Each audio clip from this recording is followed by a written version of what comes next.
Right now, somewhere in the observable universe, a star 20 times the mass of our Sun is collapsing. The core implodes in less than 1 second. The outer layers rebound and explode outward in a supernova. But that is not the dangerous part. What happens next concentrates more energy into a narrower beam than almost any other event in the cosmos. Two jets of gamma radiation, each moving at 99.99% the speed of light, punch through the dying star's poles and lance out into space. If one of those jets happens to be aimed at Earth, we would see a flash of light brighter than 1 trillion suns. Then, depending on the distance, the radiation could strip away our ozone layer, sterilize the surface, and end complex life on this planet. The terrifying part is this: we would have no warning whatsoever. The gamma rays travel at the speed of light. By the time we see the flash, the radiation is already here. In July of 1967, satellites from the Vela series detected something impossible. The United States had launched these satellites to monitor nuclear weapons tests, specifically to ensure the Soviet Union was not detonating bombs in space in violation of the 1963 Partial Nuclear Test Ban Treaty. The Vela satellites carried gamma-ray detectors designed to catch the distinctive signature of a nuclear explosion. On July the 2nd, the instruments registered a massive burst of gamma radiation. But the signal did not match any known nuclear weapon. The duration was wrong. The energy spectrum was wrong. The directional data showed the source came from beyond Earth's atmosphere, beyond the solar system entirely. Something out in deep space had released an enormous pulse of the most energetic light in the universe. Scientists kept the data classified for years while they tried to understand what they had detected. By 1973, they published their findings. The universe produces brief, intense flashes of gamma radiation from random directions in the sky. They called them gamma-ray bursts. The discovery made no sense according to the physics of the time. Gamma rays represent photons with energies exceeding 100,000 electron volts, which is roughly 100,000 times more energetic than visible light. To produce gamma rays requires extreme conditions: temperatures of millions or billions of degrees, intense magnetic fields, or matter moving at relativistic speeds approaching the speed of light. The known sources that could generate such conditions included the Sun during solar flares, pulsars spinning hundreds of times per second, or the immediate vicinity of black holes. But those sources produce steady or periodic emission. Gamma-ray bursts were different. They appeared suddenly, blazed with incredible intensity for anywhere from a fraction of a second to several minutes, and then vanished completely. The bursts came from random points in the sky with no apparent pattern. Some released more energy in 10 seconds than the Sun would emit over its entire 10 billion-year lifetime. The statistical improbability of these events troubled astronomers deeply. Early observations could not determine the distance to the bursts, which meant scientists could not calculate their true energy output. If the bursts occurred relatively nearby within our galaxy, perhaps a few thousand light-years away, then their intrinsic luminosity might be somewhat modest, and the physical mechanism producing them could involve known stellar processes. But if the bursts originated from cosmological distances billions of light-years away, then the energy requirements became almost incomprehensible. The brightest gamma-ray bursts detected release around 10 to the power of 54 ergs of energy in gamma rays alone, which equals roughly the rest mass energy of our Sun, converted entirely into radiation. Nothing in the standard models of stellar evolution or galactic astronomy predicted objects that could do this. Verification came slowly over decades as technology improved. The Compton Gamma Ray Observatory, launched in 1991, carried an instrument called BATSI, the Burst and Transient Source Experiment. Over 9 years of operation, BATSI detected 2,704 gamma-ray bursts. The data revealed a crucial pattern. The distribution of burst directions on the sky was completely isotropic, meaning uniform in all directions. If the bursts originated from sources within our Milky Way galaxy, their distribution should trace out the galactic plane, the flat disk where most stars reside. The BATSI data showed no such correlation. The bursts came from every direction equally, which implied they originated from far beyond our galaxy at cosmological distances measured in billions of light-years. This conclusion forced astronomers to accept that gamma-ray bursts represent the most luminous electromagnetic events in the universe since the Big Bang itself. The real breakthrough came in 1997, when the Italian-Dutch satellite Beppo-Sax detected a gamma-ray burst and quickly determined its position accurately enough for ground-based telescopes to observe the same region of sky. Within hours, astronomers identified a fading optical counterpart, a so-called afterglow that persisted for days. They measured the afterglow's spectrum and found absorption lines corresponding to a redshift of 0.835, which places the source at a distance of roughly 6 billion light-years. The burst had released its energy not from within our galaxy or even our local group of galaxies, but from across half the observable universe. At that distance, the intrinsic energy output must have been staggering. The numbers forced a conclusion that seemed almost impossible. For a brief moment, this single event outshone all the stars in all the galaxies in that entire region of space. Here is what makes gamma-ray bursts uniquely dangerous compared to other cosmic threats.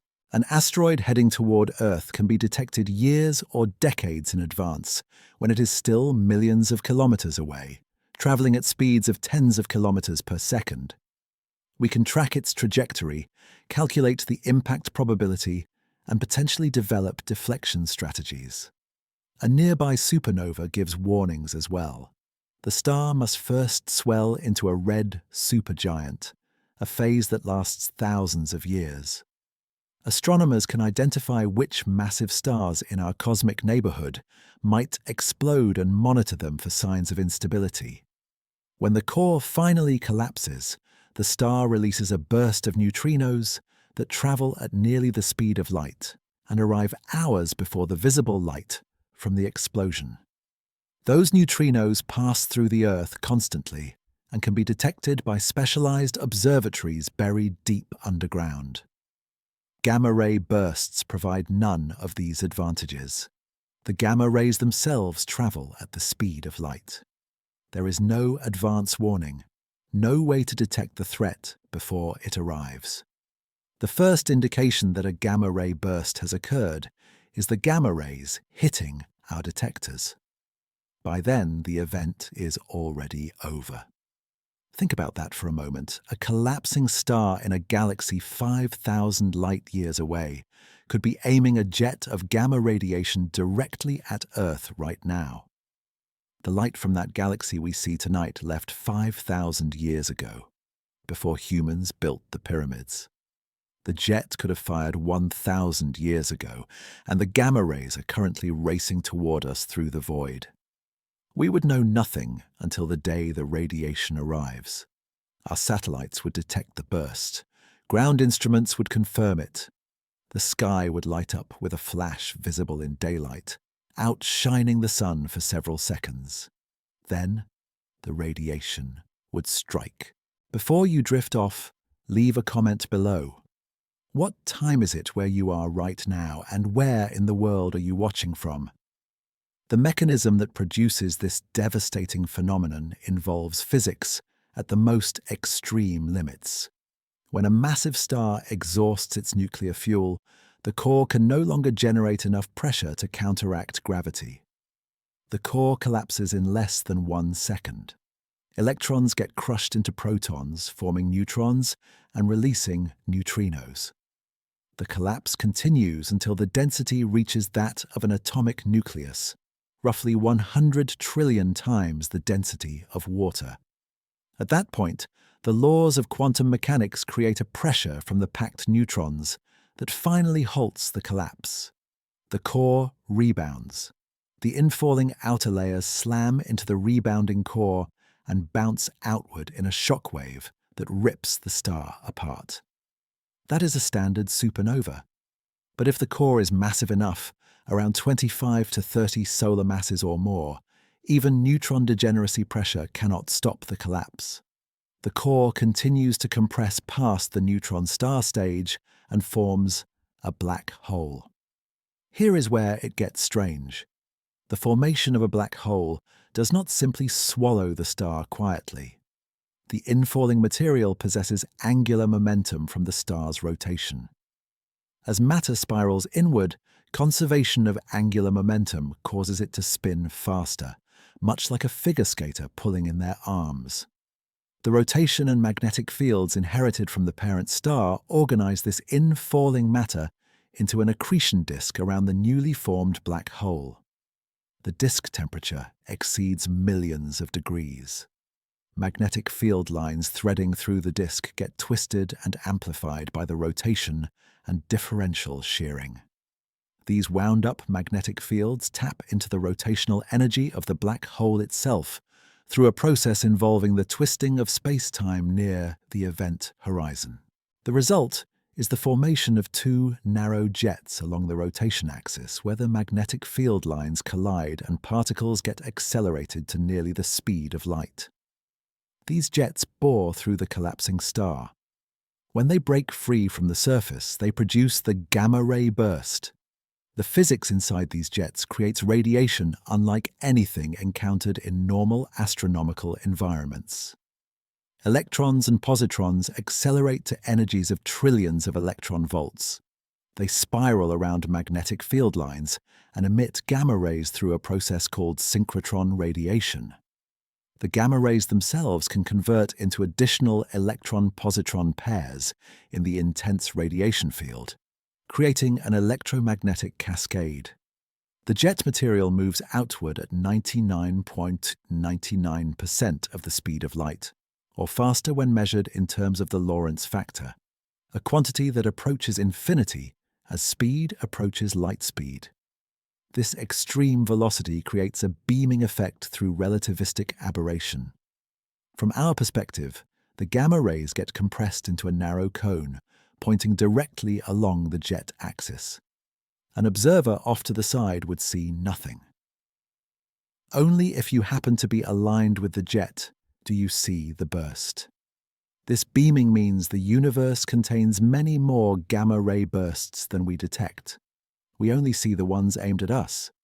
The energy that powers these jets comes from the most efficient source in physics, the conversion of mass to energy near a black hole. Einstein's equation E equals mc squared tells us that mass and energy are equivalent, with the speed of light squared as the conversion factor. A black hole can extract energy from infalling matter with an efficiency approaching 40% under optimal conditions, far exceeding the less than 1% efficiency of nuclear fusion in normal stars. The accretion disk around the newly formed black hole contains several solar masses of material, spinning at a significant fraction of light speed. Even converting a small fraction of that mass into directed energy produces the observed gamma-ray luminosities. The most powerful bursts release around 10 to the power of 54 ergs, which equals roughly 1 solar mass, converted entirely to energy. That energy gets concentrated into jets with opening angles of just a few degrees, creating beams of radiation that can remain lethal across intergalactic distances. The danger to life on Earth depends critically on the distance to the gamma-ray burst and the geometry of the beam. Calculations by astrophysicists suggest that a gamma-ray burst occurring within our own galaxy would pose a serious threat if it happened close enough and aimed our direction. Our galaxy is approximately 100,000 light-years in diameter. A burst within 3,000 to 5,000 light-years aimed directly at us could deliver enough gamma-ray fluence to affect the atmosphere. The mechanism of damage involves the interaction of gamma rays with atoms in the upper atmosphere.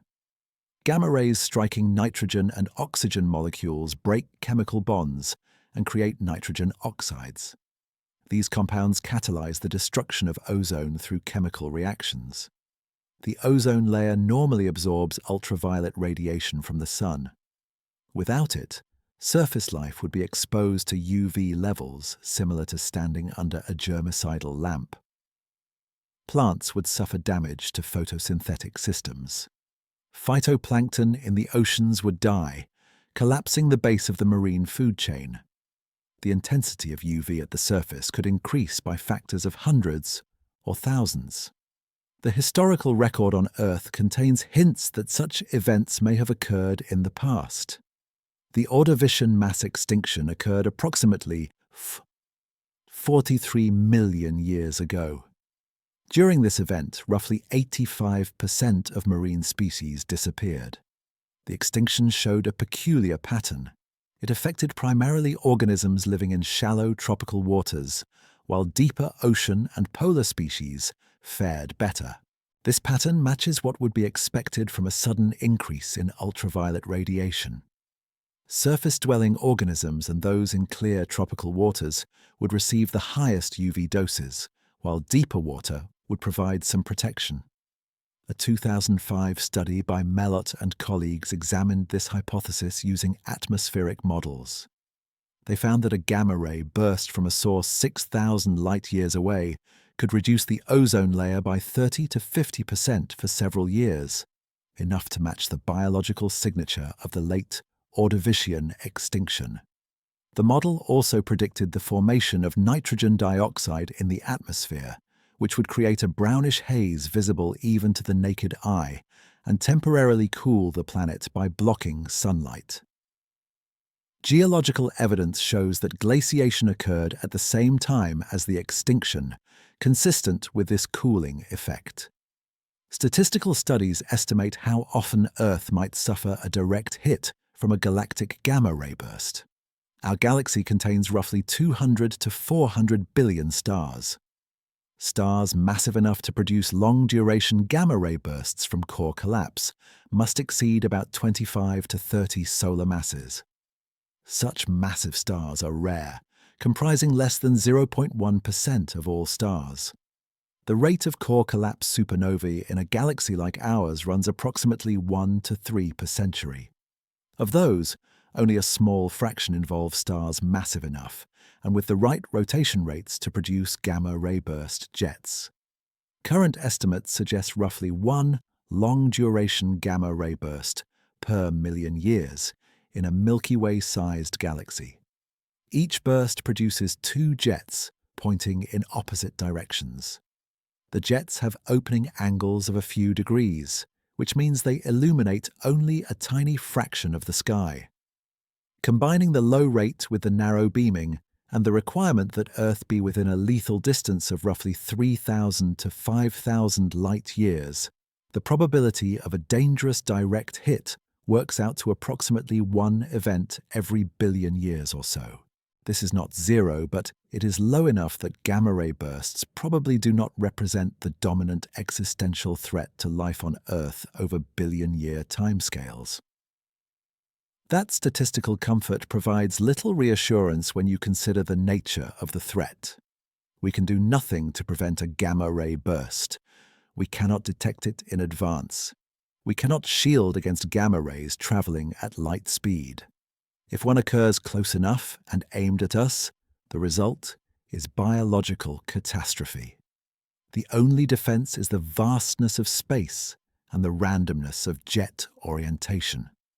We survive because the universe is large and life on Earth occupies an infinitesimally small target. But the mechanisms that produce gamma-ray bursts operate throughout the cosmos. Every day, detectors in orbit record one or two gamma-ray bursts somewhere in the observable universe. Each one represents a stellar death violent enough to outshine galaxies. each one fires jets that could sterilize any planet unfortunate enough to lie in their path. The universe is full of these weapons firing randomly in all directions.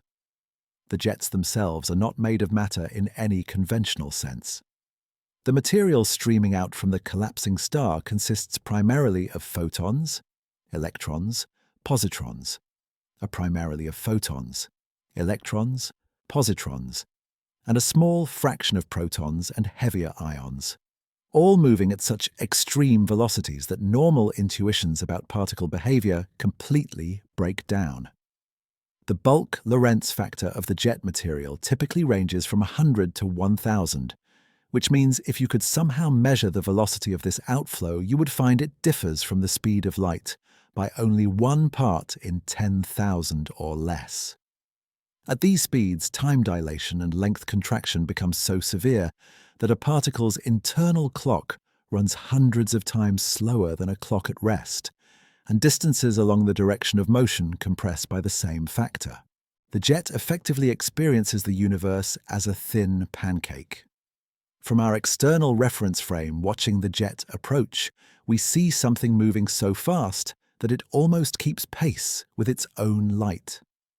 This creates a phenomenon called relativistic beaming that concentrates the radiation into a searchlight beam of devastating intensity. Imagine a particle in the jet emitting light in all directions in its own rest frame. But because the particle itself is moving at nearly the speed of light toward us, relativistic aberration causes all those photons to pile up in the forward direction from our perspective.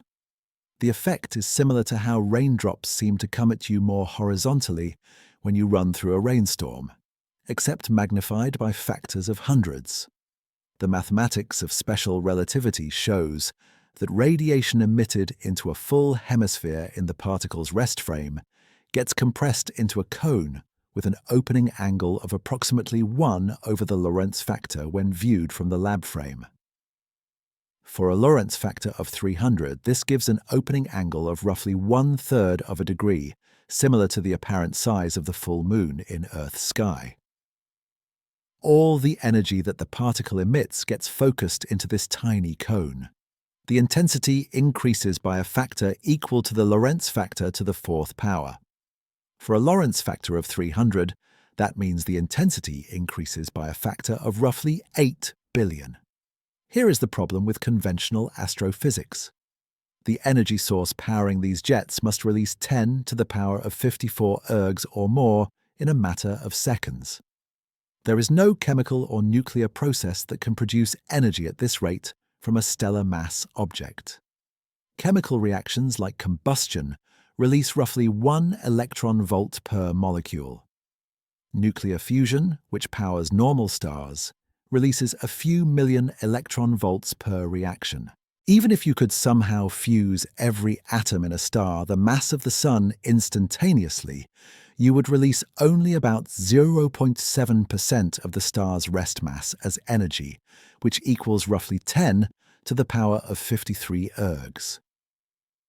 The most powerful gamma-ray bursts exceed this by a factor of 10. The only mechanism efficient enough is the conversion of gravitational potential energy into radiation near a black hole, or the extraction of rotational energy from the black hole itself through magnetic fields that link the event horizon to the surrounding space. The physics at work involves general relativity, magnetic field dynamics, and particle acceleration operating simultaneously at extreme values.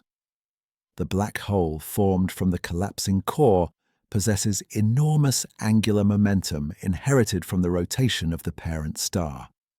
In general relativity, a rotating black hole drags space-time around with it in a region called the ergosphere. The ergosphere extends from the event horizon out to a distance that depends on the black hole's spin rate. Inside this region, space-time itself rotates, and anything in this region must rotate with it. Magnetic field lines threading through the ergosphere get twisted by this rotation. The twisting magnetic fields create electric fields through Faraday's law of induction. These electric fields accelerate charged particles to enormous energies. The accelerated particles stream outward along the magnetic field lines, forming the jet.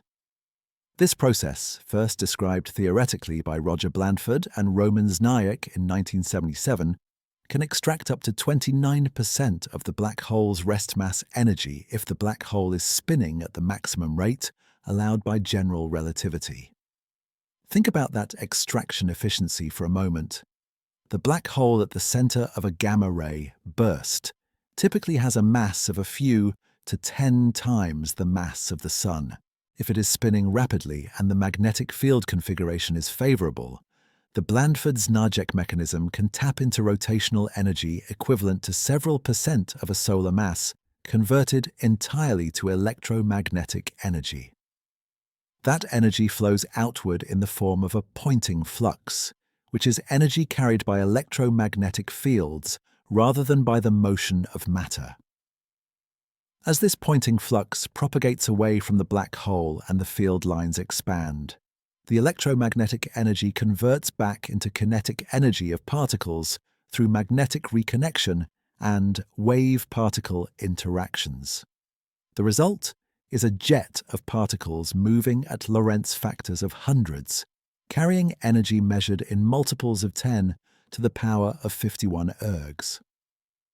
When these particles interact with material farther out, either the stellar envelope they are boring through or gas in the surrounding environment, they produce the gamma rays we detect.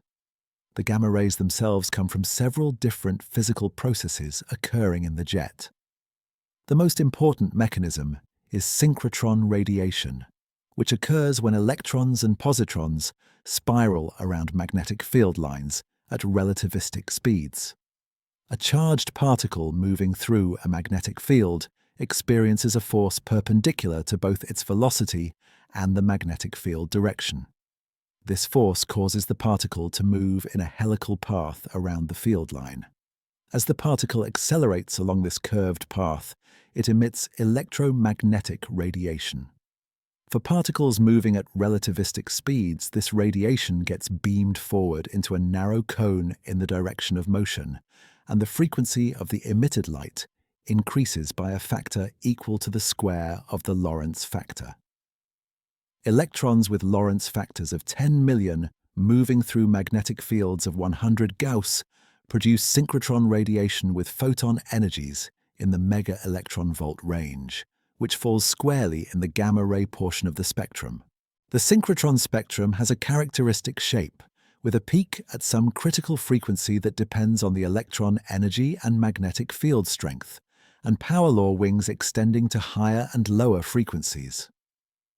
A second process called inverse Compton scattering contributes additional gamma rays, particularly at the highest energies. In normal Compton scattering, a high-energy photon strikes an electron at rest and transfers some of its energy to the electron, leaving the photon with less energy and a longer wavelength. Inverse Compton scattering runs this process backwards.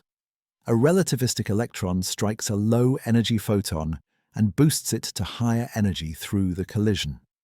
The photon gains energy by a factor of roughly the electron's Lorentz factor squared.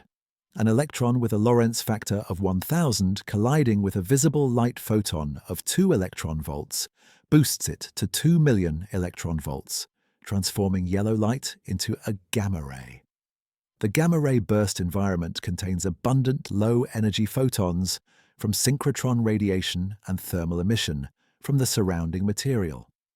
These photons serve as targets for inverse Compton scattering. The result is a component of the gamma-ray spectrum extending up to tens or hundreds of giga-electron volts. What happens next reveals something profound about the nature of light itself. At sufficiently high photon densities, gamma rays can annihilate into particle-antiparticle pairs. When two gamma rays with combined energy exceeding twice the electron rest mass energy of 511,000 electron volts collide, they can convert into an electron and a positron. This is Einstein's equation running in reverse. energy becoming mass.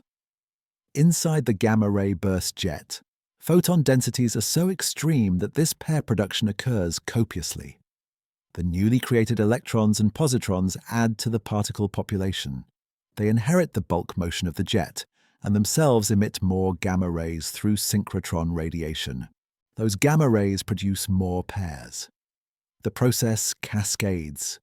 Theorists call this a pair plasma, a state of matter where the number of particles constantly fluctuates as photons convert to pairs, and pairs annihilate back to photons.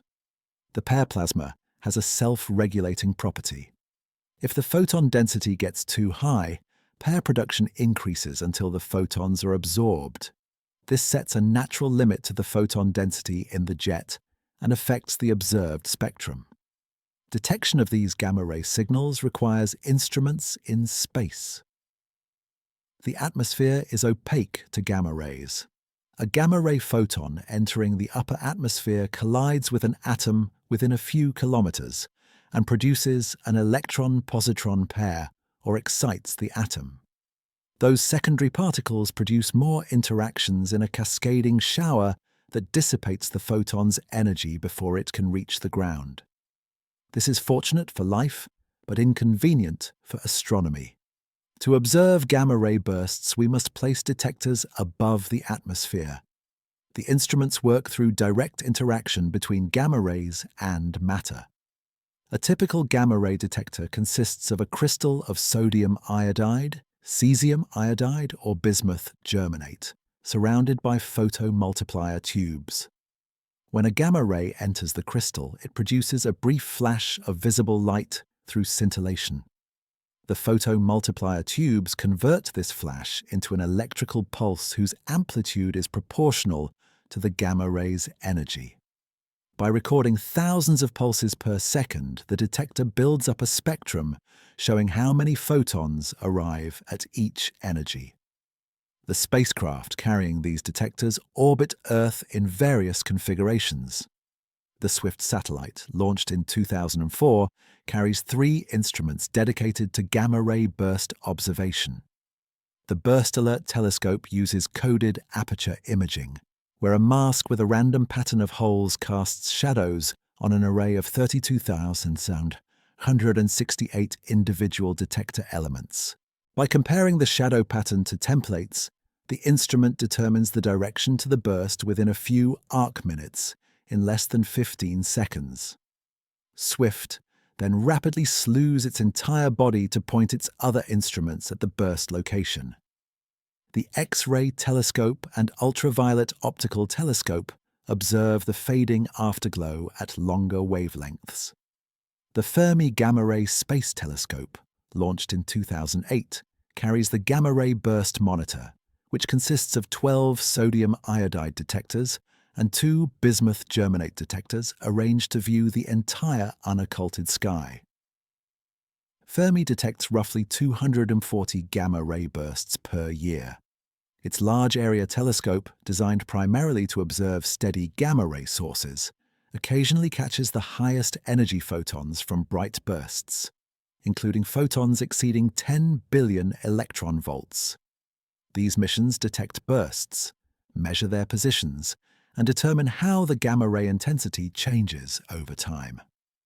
The light curves show enormous diversity. Some bursts consist of a single smooth pulse lasting less than a second. Others show complex, chaotic variability with multiple peaks and valleys extending over hundreds of seconds. The shortest bursts last mere milliseconds. The longest can continue for thousands of seconds, though with declining intensity. This variability encodes information about the central engine. Rapid fluctuations on timescales of milliseconds indicate that the emitting region must be small, no larger than the distance light travels in that time, which is 300 kilometers. This is comparable to the Schwarzschild radius of a 10 solar mass black hole. The connection between variability timescale and source size comes from causality. Different parts of a source separated by more than a light travel time cannot coordinate their emission. If you see coherent variations faster than 1 second, the source cannot be larger than 300,000 kilometers. The history of understanding these mechanisms spans decades of theoretical work and observational discovery. The first published catalogue of gamma-ray bursts appeared in 1973, 6 years after the initial Vela detection. Ray Kleber-Sardell, Ian Strong and Roy Olson from Los Alamos National Laboratory analyzed data from 6 Vela satellites spanning the period from July 1969 to July 1972. They identified 16 distinct gamma-ray bursts. The paper described events lasting from less than 0.1 seconds to over 30 seconds, with most bursts showing complex temporal structure rather than simple, smooth pulses. The energy spectra peaked at photon energies between 100,000 and 1 million electron volts. The authors could determine only that the sources lay outside Earth's atmosphere. Whether they came from nearby stars, distant galaxies, or something in between remained completely unknown. The paper's conclusion acknowledged this fundamental ignorability. The origin of the bursts was not immediately apparent. For the next 2 decades, gamma-ray bursts remained one of the deepest mysteries in astrophysics. Between 1973 and 1991, various satellites detected hundreds of bursts. The Soviet Venera missions to Venus in the And carried gamma-ray detectors. The Solar Maximum mission, launched in 1980 to study solar flares, detected 75 gamma-ray bursts. The Pioneer Venus orbiter contributed burst detections throughout These missions established that bursts occurred at a rate of roughly 1 per day across the entire sky. They confirmed the enormous diversity of burst properties. Some showed single spikes. Others displayed dozens of pulses extending over minutes. The duration distribution appeared bimodal, with one population of short bursts lasting less than 2 seconds, and another population of long bursts averaging around 30 seconds. But without distance measurements, astronomers could not calculate the intrinsic luminosities or identify the types of objects producing the bursts. The theoretical speculation during this period ranged across almost every conceivable scenario. Some astronomers proposed that bursts came from neutron stars in our galaxy undergoing starquakes, sudden rearrangements of the solid crust that could release gravitational energy. Others suggested collisions between comets and neutron stars. A few theorists explored the possibility that bursts came from cosmic strings, hypothetical one-dimensional defects in space-time left over from the early universe. Some models placed the sources in the Oort cloud at the edge of the solar system. Others invoked distant galaxies. The problem was that almost any model could be made consistent with the limited observational data. Without knowing the distance scale, theorists had far too many free parameters. A source at 1,000 light-years releasing 10 to the power of 44 ergs could produce the same observed flux as a source at 1 billion light-years releasing 10 to the power of 54 ergs. The data could not distinguish these scenarios. The resolution came from studying the spatial distribution. The Compton Gamma Ray Observatory launched on April 5, 1991, aboard Space Shuttle Atlantis. One of its 4 instruments, the Burst and Transient Source Experiment, consisted of 8 detector modules arranged to view the entire sky simultaneously. Each module contained a large sodium iodide crystal capable of detecting gamma rays from 20,000 to 2 million electron volts. The instrument determined burst directions by comparing the relative count rates in different detectors. Over its 9-year mission, BATSI accumulated a sample of 2,704 gamma-ray bursts with well-measured positions. The team, led by Gerald Fishman at NASA's Marshall Space Flight Center, analyzed the angular distribution. In 1992, they published results showing that the burst distribution on the sky was isotropic to within statistical uncertainties. There was no concentration toward the galactic plane, no correlation with the galactic center, no evidence of any large-scale structure. This was profound. Our Milky Way galaxy is a flattened disk, roughly 100,000 light-years in diameter, but only about 1,000 light-years thick in the stellar disk. If gamma-ray bursts came from objects in the galaxy, such as neutron stars or stellar mass black holes, those objects would trace the distribution of stars and would concentrate toward the galactic plane. The BATSI data showed no such pattern. The bursts came from all directions equally. This implied either that the sources formed a spherical halo around our galaxy extending to at least 300,000 light-years, or that they originated at cosmological distances far beyond our galaxy. The halo model seemed contrived. Why would a large population of gamma-ray burst sources exist in the galactic halo when almost all stellar activity concentrates in the disk? The cosmological hypothesis appeared more natural. If the bursts came from distant galaxies scattered throughout the universe, their distribution would naturally appear isotropic. The BATSI data revealed another crucial pattern. The number of bursts as a function of peak flux did not follow the relationship expected for sources uniformly distributed in Euclidean space.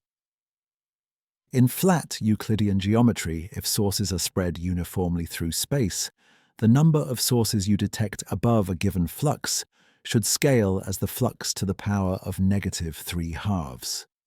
This is because doubling the detection threshold decreases the volume of space you can survey by a factor of 8, while doubling the distance decreases the flux by a factor of 4, and these effects combine to give the 3/2 power law. The BATSI data showed a deficit of faint bursts compared to this prediction. The distribution flattened at low fluxes. This could mean we were seeing to the edge of the distribution, that bursts did not extend indefinitely into space. Either the burst population was confined to some finite volume, or cosmological effects like the expansion of the universe and the finite light travel time were affecting the distribution. Here is where it gets uncomfortable. The cosmological interpretation implied that gamma-ray bursts represented energy releases rivaling the entire electromagnetic output of galaxies. If a burst at redshift 1, corresponding to a distance of roughly 7 billion light-years, released enough energy to appear with a flux of 10 to the power of -6 ergs per square centimeter, then the total energy output must have been around 10 to the power of 53 ergs or more, depending on the assumed beaming geometry. Many astrophysicists found this difficult to accept. No known mechanism could produce such energies from stellar mass objects. The numbers seemed to require physics beyond current understanding. The controversy intensified throughout the mid-20s. Some researchers defended galactic halo models despite the contrived geometry. Others argued that the bursts must be cosmological, but that beaming effects concentrated the energy into narrow jets, reducing the total energy requirements. The debate ended abruptly on February 28, 1997.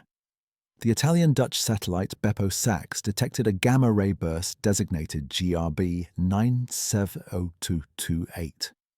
The satellite carried both wide-field gamma-ray cameras and narrow-field X-ray telescopes. Within 8 hours of the burst, the narrow-field X-ray instruments detected a fading X-ray source at a position accurate to within a few arc minutes. The team led by Luigi Piero immediately notified ground-based observatories. The William Herschel telescope in the Canary Islands observed the position and detected a fading optical source that had not been present on previous images of that sky region. Subsequent observations with the Hubble Space Telescope revealed that the fading optical transient lay inside a very faint, distant galaxy. Later spectroscopic observations measured a redshift of 0.695 for this host galaxy, placing it at a distance of approximately 5 billion light-years. This single observation proved that at least some gamma-ray bursts originated at cosmological distances. More confirmations follow rapidly. On May 8, 1997, Beppo Essex detected GRB 970508 ground-based telescopes found the optical afterglow and obtained a spectrum showing absorption lines at a redshift of 0.835. This implied a distance of roughly 6 billion light-years.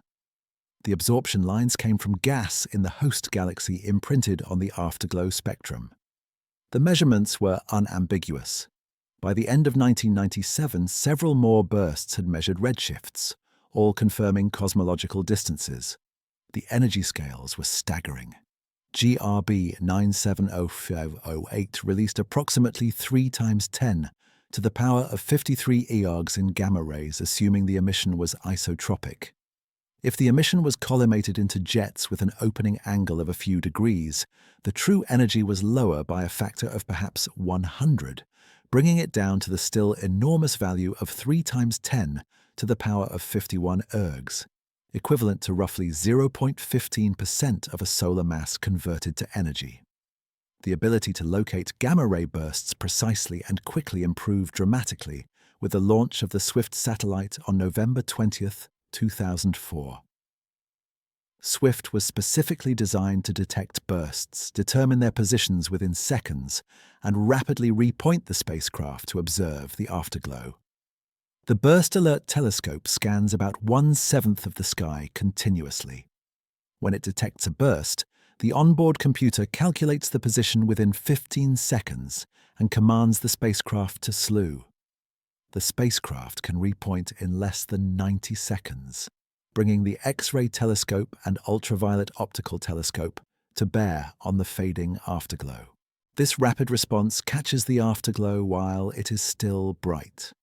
In its first 10 years of operation through 2014, SWIFT detected approximately 900 gamma-ray bursts.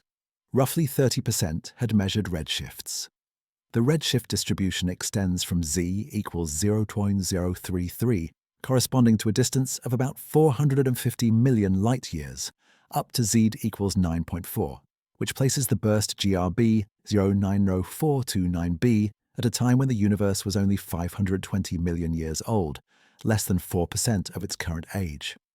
The record holder for most distant gamma-ray bursts changed several times. In 2009, GRB 090423 achieved a redshift of 8.2, corresponding to an age of the universe of roughly 630 million years. In 2009, GRB 090429b reached redshift 9.4. These bursts occurred when the first generations of massive stars were forming from primordial gas, enriched with very little heavy elements. The bursts served as probes of the early universe, their light traveling for more than 13 billion years through expanding space before reaching our detectors. The gamma-ray spectra from these distant bursts show the effects of cosmological redshift. Photons emitted with energies of several million electron volts arrive at Earth with energies reduced by a factor of 1 plus Z, which for Z equals 9 exceeds a factor of 10. This shifts the gamma-ray spectrum down into the X-ray range, making the burst easier to detect with X-ray instruments than with gamma-ray detectors. Theoretical understanding of the central engine evolved alongside these observational advances. In 1993, Bohdan Paksinski proposed that gamma-ray bursts might result from the merger of 2 neutron stars. The merger would release enormous energy and could form a black hole surrounded by a hot accretion disk. In 1998, Stan Woosley developed the collapsor model, where a massive star's core collapses to form a black hole while the outer envelope is still intact. The infalling material forms an accretion disk, and jets powered by neutrino annihilation or magnetic fields bore through the stellar envelope. This model naturally explained long-duration bursts and their association with star-forming galaxies. In the early Davi, observations confirmed that long gamma-ray bursts occurred in regions of active star formation and were sometimes accompanied by supernovae. GRB 030329 detected on March 29, 2003, showed spectroscopic features matching a Type Ice supernova at the same redshift. The supernova, designated SN 2003DH, appeared in the optical afterglow spectrum about 2 weeks after the burst. Short-duration bursts required a different explanation. These events, lasting less than 2 seconds, showed different host galaxy properties. They occurred in both star-forming and quiescent galaxies, including elliptical galaxies with little ongoing star formation.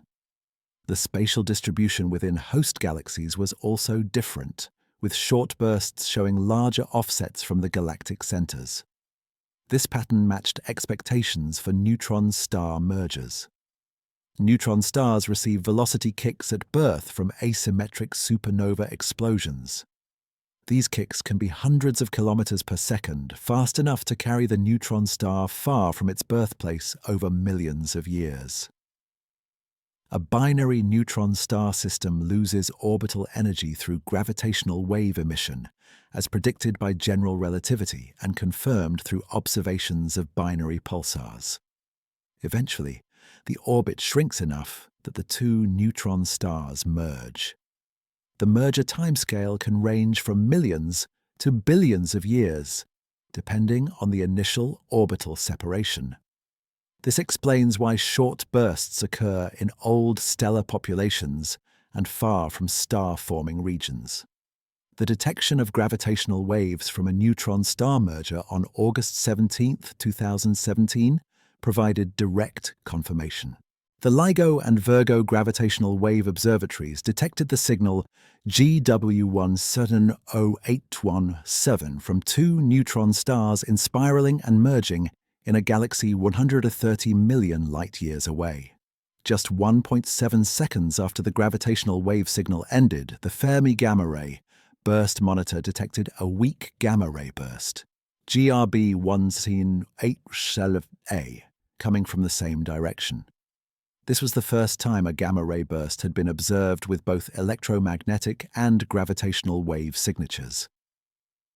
Optical telescopes quickly located the source in the galaxy NGC 4993. Over subsequent days and weeks, a bright optical and infrared transient emerged, powered by the radioactive decay of heavy elements synthesized in the merger ejector. This kilonova emission confirmed theoretical predictions about neutron-star merger outcomes. The combined observations proved that at least some short gamma-ray bursts result from neutron-star mergers, ending decades of speculation about their progenitors. These missions and discoveries transformed gamma-ray bursts from mysterious flashes of unknown origin into cosmological laboratories where matter, energy, and space-time reach extremes found nowhere else. The universe uses gamma-ray bursts as beacons visible across cosmic time. A burst occurring 10 billion light-years away releases enough energy in a few seconds to outshine every star in the visible universe for that brief moment. This extreme luminosity makes gamma-ray bursts detectable at distances where individual stars and even entire galaxies fade below visibility. Astronomers have used this property to probe the structure and composition of the universe at epochs when it was less than 1/10 its current age. The light from these distant bursts travels through billions of light-years of intergalactic space before reaching Earth. Along the way, the photons interact with every form of matter and energy they encounter. The absorption lines imprinted on the afterglow spectrum reveal the presence of neutral hydrogen, heavy elements, and dust in galaxies along the line of sight. These observations map the evolution of chemical enrichment from the first stars to the present day. The connection between gamma-ray bursts and cosmic star formation runs deeper than simple correlation. Long-duration bursts require massive progenitor stars exceeding 25 to 30 solar masses. Such stars live fast and die young, burning through their nuclear fuel in less than 10 million years. They can only exist in regions of active star formation. The rate of long gamma-ray bursts in a galaxy should therefore track the rate at which massive stars form. Observations confirm this relationship. Galaxies hosting long gamma-ray bursts show high rates of star formation, often measured at tens of solar masses per year. The metallicity of these host galaxies, meaning the abundance of elements heavier than helium, tends to be lower than average. Bursts preferentially occur in galaxies with metallicities around 20 to 50% of solar values. This metallicity dependence arises from stellar evolution physics.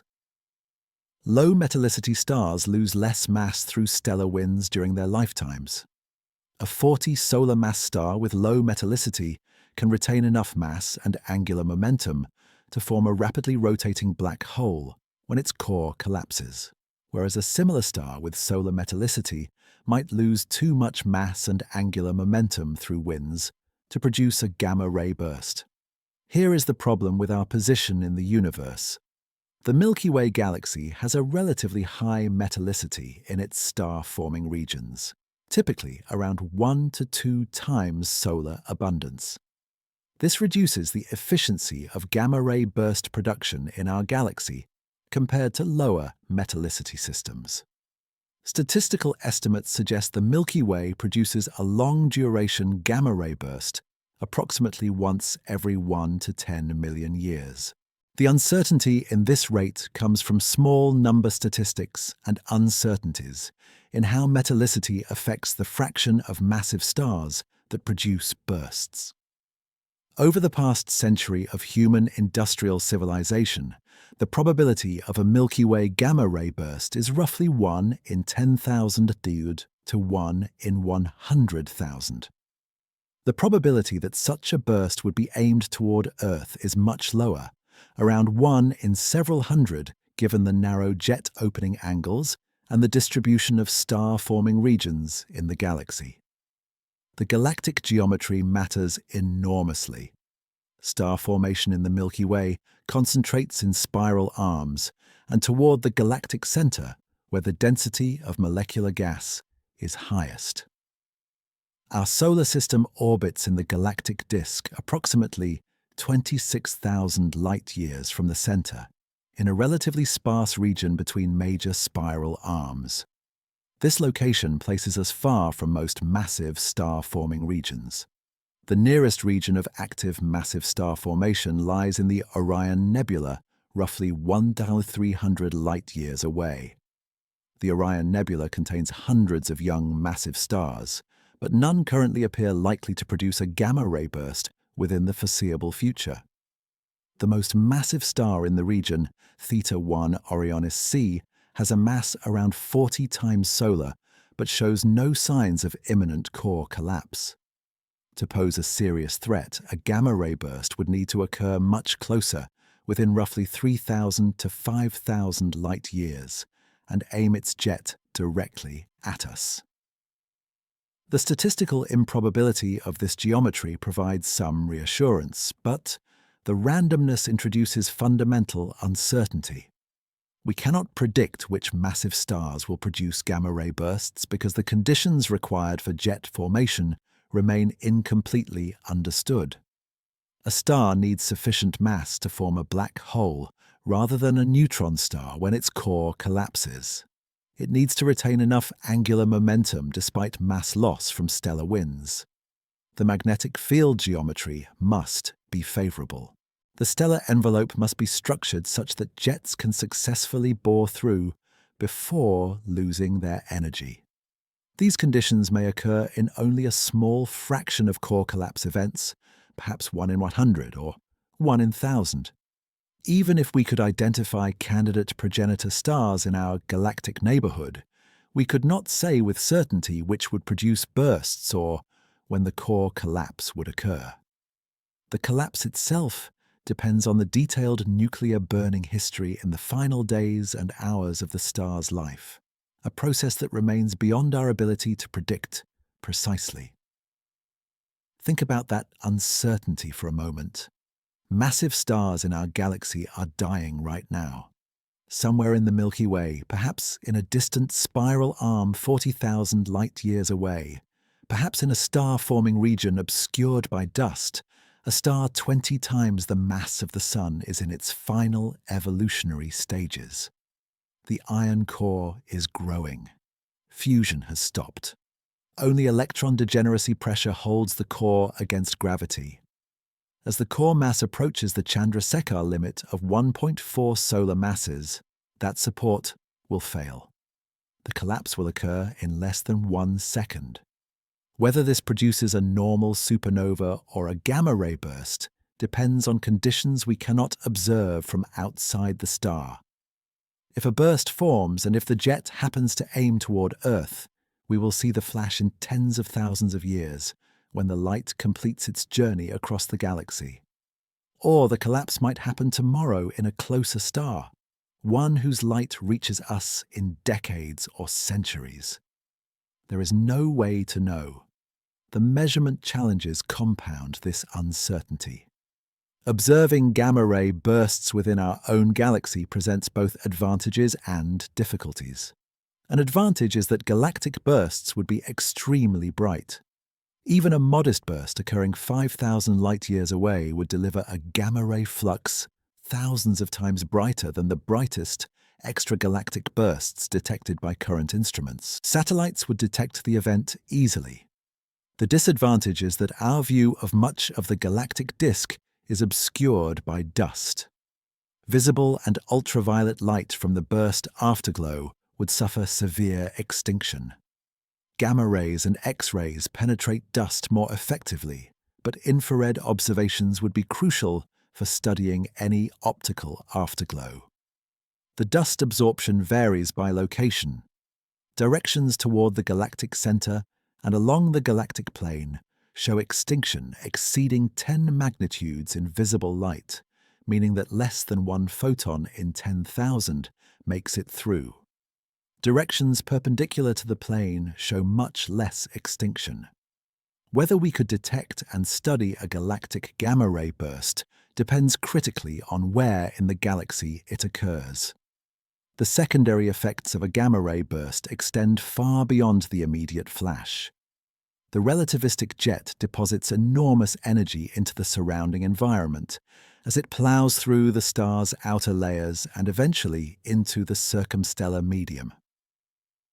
This creates a shockwave, a discontinuity, where the flow velocity changes abruptly from supersonic to subsonic. The shock accelerates electrons to relativistic energies through a process called Fermi acceleration. These accelerated electrons emit synchrotron radiation that we observe as the afterglow. The afterglow begins in X-rays and fades over hours to days, shifting to optical and then radio wavelengths as the shock slows and the emission moves to longer wavelengths. The afterglow light curve carries information about the density structure of the surrounding medium and the energy and geometry of the jet. Detailed observations of afterglows have revealed that jets are not uniform. Instead, they show structure with a bright, narrow core and fainter wings. This structure may arise from the jet formation process itself or from viewing angle effects.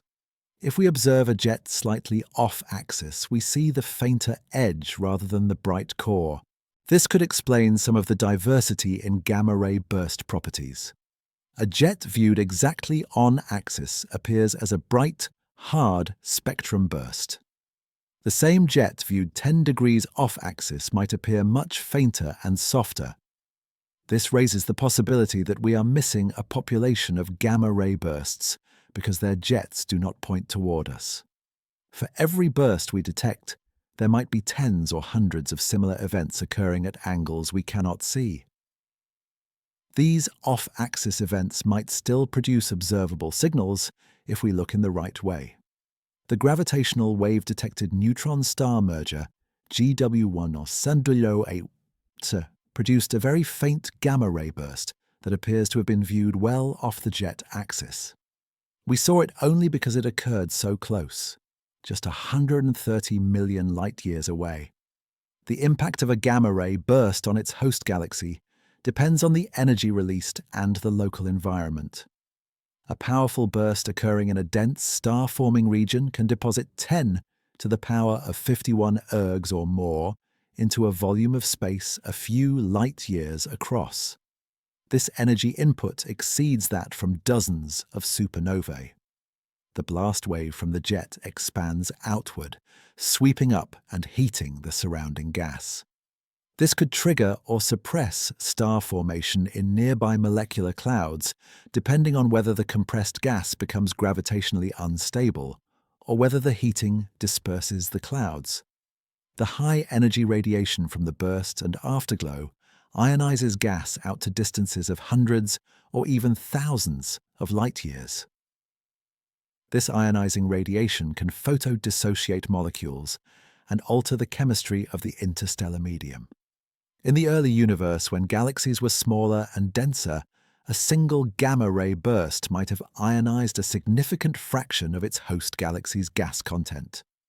The effect on planets in the host galaxy scales with distance from the burst. A planet orbiting a star 100 light-years from a gamma-ray burst would receive a gamma-ray fluence of roughly 100,000 ergs per square centimeter if the jet delivered 10 to the power of 51 ergs into a solid angle of 1 steradian. This is 100,000 times more intense than the most powerful solar flares as measured at Earth. The gamma rays would interact with the planet's atmosphere if it had one, generating nitrogen oxides and destroying ozone through the same mechanisms that threaten Earth from a galactic burst. But the inverse square law provides protection with distance. A planet 10,000 light-years away from the same burst would receive a fluence 10,000 times weaker, likely insufficient to cause mass extinction even with a direct hit. The lethal zone around a typical gamma-ray burst probably extends to a few thousand light-years at most. This is a tiny fraction of a galaxy's volume.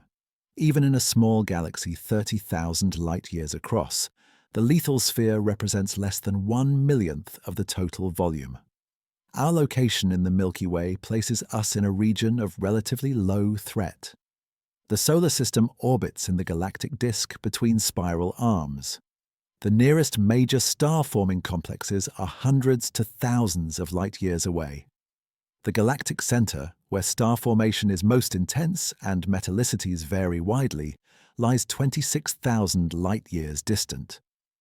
Most gamma-ray bursts in the Milky Way likely occur toward the inner galaxy, where the density of massive stars is higher. The random orientation of jets means only a small fraction of bursts send their radiation toward the outer galaxy where we reside. The geometry is not in our favor for observing a nearby burst, but it is very much in our favor for avoiding a dangerous one. Our position is somewhat analogous to living in a rural area far from the dense urban center where most activity occurs. We are shielded by distance and by the simple fact that jets shoot in random directions through three-dimensional space. The long-term evolution of the threat depends on the orbital motion of stars through the galaxy. The Sun completes one orbit around the galactic center roughly every 230 million years, a period sometimes called a cosmic year. As we orbit, our distance from the galactic center varies slightly due to the ellipticity of the orbit and perturbations from spiral density waves and molecular clouds. Over hundreds of millions of years, the solar system passes through different galactic environments. Sometimes we traverse the dense spiral arms where massive stars form in abundance. Other times we drift through the quieter inter-arm regions where star formation is sparse. This periodic variation modulates the rate at which we encounter massive stars, and therefore the probability of a nearby gamma-ray burst. Computer simulations that follow the Sun's orbit backward in time suggest that approximately 2 million years ago, the solar system passed through the Orion spiral arm. This increased our proximity to massive star-forming regions and may have increased the rate of supernova and gamma-ray burst encounters. Some researchers have speculated that these galactic environment variations could influence Earth's climate and biological evolution over tens of millions of years. The hypothesis remains controversial and difficult to test, but the basic physics is sound. Cosmic rays, high-energy particles produced by supernovae and other energetic events, reach Earth constantly. They ionize the atmosphere and may influence cloud formation through complex microphysical processes. An increase in the nearby supernova rate or a gamma-ray burst. Stripping the ozone layer would increase the flux of cosmic rays and ultraviolet radiation reaching the surface. This could drive environmental stress and contribute to extinction events. The geological record shows several mass extinctions over the past 500 million years. Matching these events to the solar system's position in its galactic orbit could provide evidence for or against this hypothesis. But the uncertainties in both the timing of extinctions and the reconstruction of the galactic orbit make definitive conclusions difficult. What matters most is not the average rate, but the extremes. A single nearby gamma-ray burst aimed at Earth could cause more biological damage than thousands of distant bursts scattered across the galaxy. The threat is not evenly distributed in space or time. It concentrates in regions of active massive star formation and occurs randomly whenever a massive star's core collapses under just the right conditions. We cannot eliminate the possibility. We can only recognize that our current location and the current state of star formation in our galactic neighborhood make the threat extremely unlikely over human timescales. But extremely unlikely is not impossible, and the universe has a history of producing rare, catastrophic events that reshape everything they touch. The fundamental question that haunts every gamma-ray burst observation is the explosion actually release? The answer determines whether these events represent the most efficient energy conversion mechanisms in the universe or whether something more subtle is occurring. Two different approaches to measuring the energy output give results that differ by factors of 10 to 1,000, and the disagreement reveals a tension at the heart of our understanding. The stakes extend beyond academic curiosity. If gamma-ray bursts release less total energy than the most extreme estimates suggest, they occur more frequently because nature can produce them more easily. More frequent bursts mean higher probability of a dangerous nearby event. The energy measurement directly affects our assessment of the threat. The first method assumes isotropic emission, meaning the burst radiates equally in all directions. When satellites detect a gamma-ray burst, they measure the flux, the energy per unit area arriving at Earth. Converting this flux to total energy requires knowing the distance to the burst and making an assumption about how the energy was distributed across the sky. For a burst at redshift 1, corresponding to a luminosity distance of roughly 6.6 billion light-years, a measured gamma-ray fluence of 1/1,000,000th of an ERG per square centimeter implies a total energy release of approximately 10 to the power of 54 ergs if the emission was isotropic. This calculation comes from multiplying the fluence by the surface area of a sphere at the burst's distance. The numbers are staggering. Converting 10 to the power of 54 ergs back into mass through Einstein's equation gives roughly 5 times the mass of the Sun. No known astrophysical process can convert several solar masses into pure electromagnetic energy in a matter of seconds. The second method uses observations of jet breaks in the afterglow light curve. As the relativistic jet from a gamma-ray burst expands and slows, its beaming pattern changes. Initially, relativistic effects concentrate the emission into a narrow forward cone. As the jet decelerates to mildly relativistic speeds, the beaming angle widens. Eventually, the edge of the jet becomes visible to the observer, and the amount of emitting material stops increasing. This causes a break in the afterglow light curve, a steepening in how rapidly the brightness fades.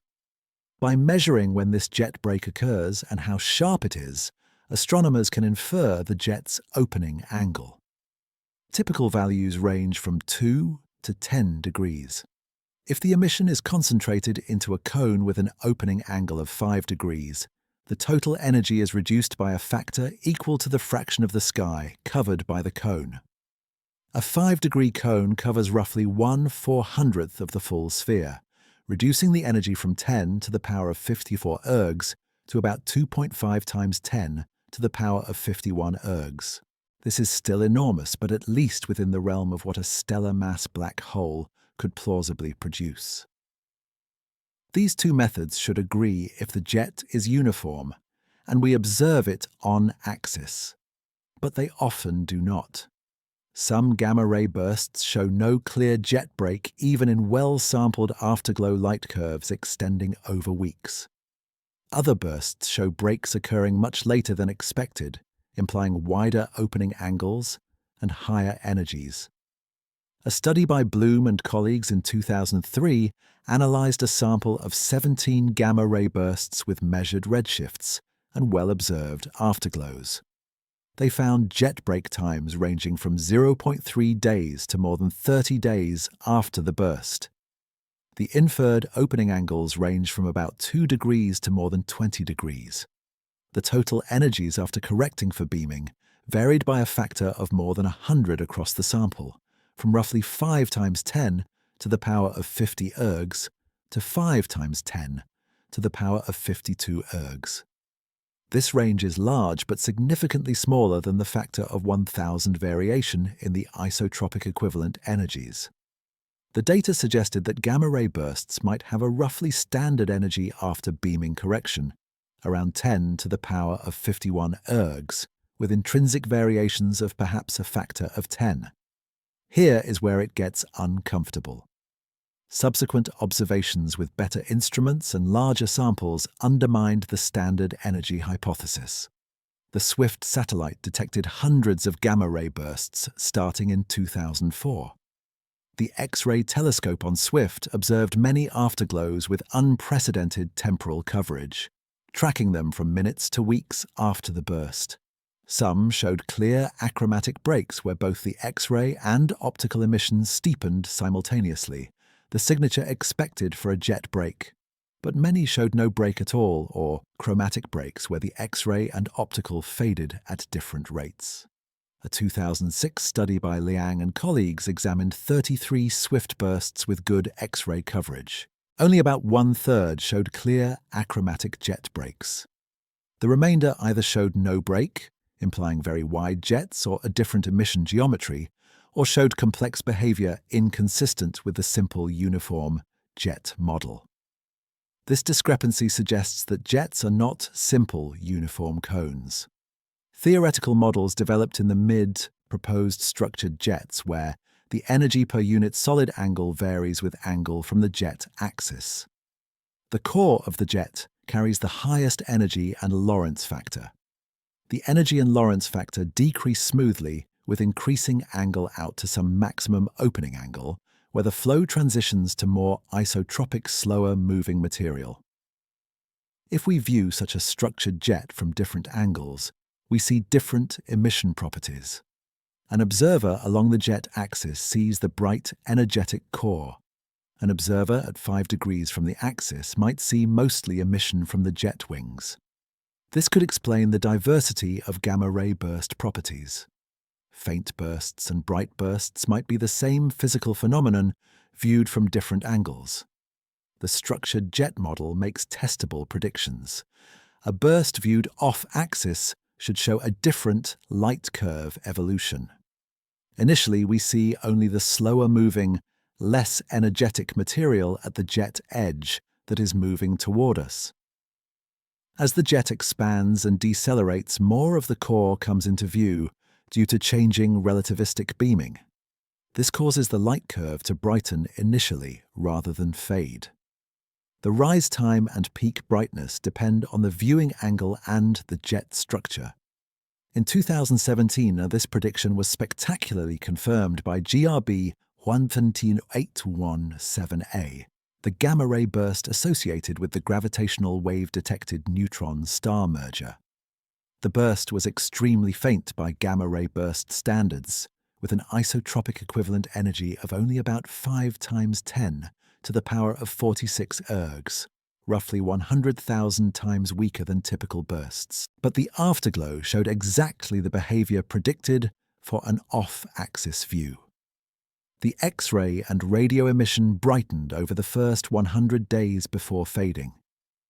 Models fitting this light curve concluded we viewed the jet at roughly 15 to 25 degrees from the axis. The true on-axis energy of the jet was about 10 to the power of 50 ergs, similar to other short gamma-ray bursts. The implications for event rates are profound. If many gamma-ray bursts have jets that we observe off-axis, then the true rate of these events is higher than the detection rate. For every burst we detect on-axis, there might be 10 or more similar events occurring at angles we cannot see because the beamed emission misses us. But those off-axis events still produce afterglows, potentially detectable if we look carefully enough. Gravitational wave detections of neutron-star mergers provide one way to find these events. The gravitational waves are emitted roughly isotropically, so we detect mergers regardless of jet orientation. A significant fraction of neutron-star mergers should produce jets. If we detect the gravitational waves from a nearby merger, we can search for the electromagnetic counterpart even if the jet points away from us. The off-axis afterglow will be faint, but potentially observable with sensitive instruments. The energy budget affects how we model the central engine. If gamma-ray bursts truly release 10 to the power of 54 ergs or more, the energy source must be extraordinarily efficient. The only plausible mechanism is extracting rotational energy from a rapidly spinning black hole through magnetic fields, the Blandford-Znajek process. But this requires the black hole to be spinning near the maximum rate allowed by general relativity, and the magnetic field to be optimally configured. If instead the true energies are closer to 10 to the power of 51 ergs, then less extreme conditions suffice. Neutrino annihilation, where neutrinos and antineutrinos produced in the hot accretion disk annihilate into electron-positron pairs, might contribute significantly. Magnetic fields threading the disk could extract energy through magnetohydrodynamic processes even if the black hole is not maximally spinning. The lower energy budget opens up a wider range of possible progenitors and formation scenarios. The disagreement percentage quantifies the tension. The isotropic equivalent energies for bright gamma-ray bursts range from 10 to the power of 53 to 10 to the power of 54 ergs. The beaming-corrected energies from jet brake measurements range from 10 to the power of 50 to 10 to the power of 52 ergs. This is a discrepancy of a factor of 10 to 1,000 depending on the individual burst. In statistical terms, the dispersion in isotropic equivalent energies is about 1 order of magnitude in logarithmic terms. After correcting for beaming, the dispersion reduces to about 0.5 orders of magnitude, suggesting that beaming accounts for roughly half the observed variance. But the remaining scatter is still larger than measurement uncertainties, which are typically 20 to 30%. This excess scatter is significant at the 3 to 4 sigma level, meaning it is very unlikely to be due to random chance. Something physical is causing bursts with similar intrinsic energies to appear vastly different in observed luminosity. Here is the problem. Both measurement methods have uncertainties and assumptions. The isotropic assumption is clearly wrong given the evidence for jets. But the jet brake method also has issues. Detecting a jet brake requires observing the afterglow over a sufficient dynamic range in time to see the steepening. If the afterglow is intrinsically faint, or if the host galaxy is bright, the jet brake might be missed. The brake time depends on the jet opening angle, but also on the ambient density and the total jet energy, creating degeneracies. A narrow energetic jet in a low-density medium produces a similar break time as a wide, less energetic jet in a higher density medium. Breaking these degeneracies requires additional observations such as measuring the spectral evolution or the radio afterglow, which probes lower energy electrons and different density structures. The physical stakes extend to our understanding of how energy flows in the universe. Gamma-ray bursts represent one of the few ways that baryonic matter can be efficiently accelerated to relativistic speeds and converted into electromagnetic radiation. The efficiency approaches 10 to 20% or more, rivaling that of matter accreting onto a black hole. Understanding this process constrains theories of magnetic field amplification, particle acceleration, and radiation mechanisms in extreme conditions. The beaming geometry affects the total energy budget of the universe. If bursts are isotropic, their contribution to ionizing photons in the early universe is much larger than if they are narrowly beamed. This matters for models of reionization, the epoch roughly 400 million to 1 billion years after the Big Bang, when the first stars and galaxies ionized the neutral hydrogen filling intergalactic space. The danger calculation hinges on the same geometric factors. A gamma-ray burst releasing 10 to the power of 51 ergs into a jet with a 5-degree opening angle is less dangerous than one releasing 10 to the power of 54 ergs isotropically, but only if we are not in the jet. The beaming increases the intensity within the jet while reducing the solid angle of danger. The probability of a direct hit depends on how many bursts occur and how they are oriented. If structured jets mean we are missing most gamma-ray bursts because we view them off-axis, then the true rate in our galaxy might be 10 times higher than estimated from on-axis detections alone. But the lethality is concentrated in the narrow core. A burst 3,000 light-years away, aimed 10 degrees off-axis, might deposit only 1% of the energy that an on-axis burst would deliver, potentially reducing it from an extinction-level event to merely a severe ozone depletion event. These uncertainties compound the difficulty of assessing the threat. We know gamma-ray bursts occur. We know they release enormous energies. We know that jets concentrate this energy into beams, but we do not know the full distribution of jet angles, the fraction of core collapse supernovae that produce jets, or how beaming efficiency depends on progenitor mass and metallicity. Every assumption carries uncertainties that propagate through the probability calculation. The best estimate remains that Earth faces a dangerous gamma-ray burst, perhaps once per billion years. But the error bars on this estimate span at least an order of magnitude in either direction. The true rate could be as low as once per 10 billion years, or as high as once per 100 million years.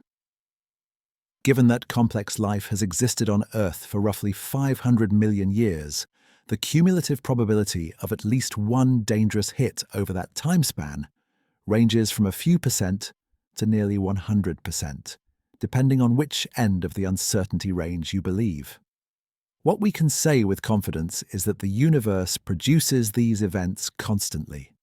Somewhere in the observable universe, roughly once per minute, a massive star collapses and launches jets. Most of those jets point away from us. Most originate from distances so great that even their beamed emission fades below detectability. But occasionally, one occurs close enough and aims toward us, and we see the flash. Each detection reminds us that the machinery exists, that the physics is real, that the threat, however improbable on human timescales, persists as long as massive stars continue to die.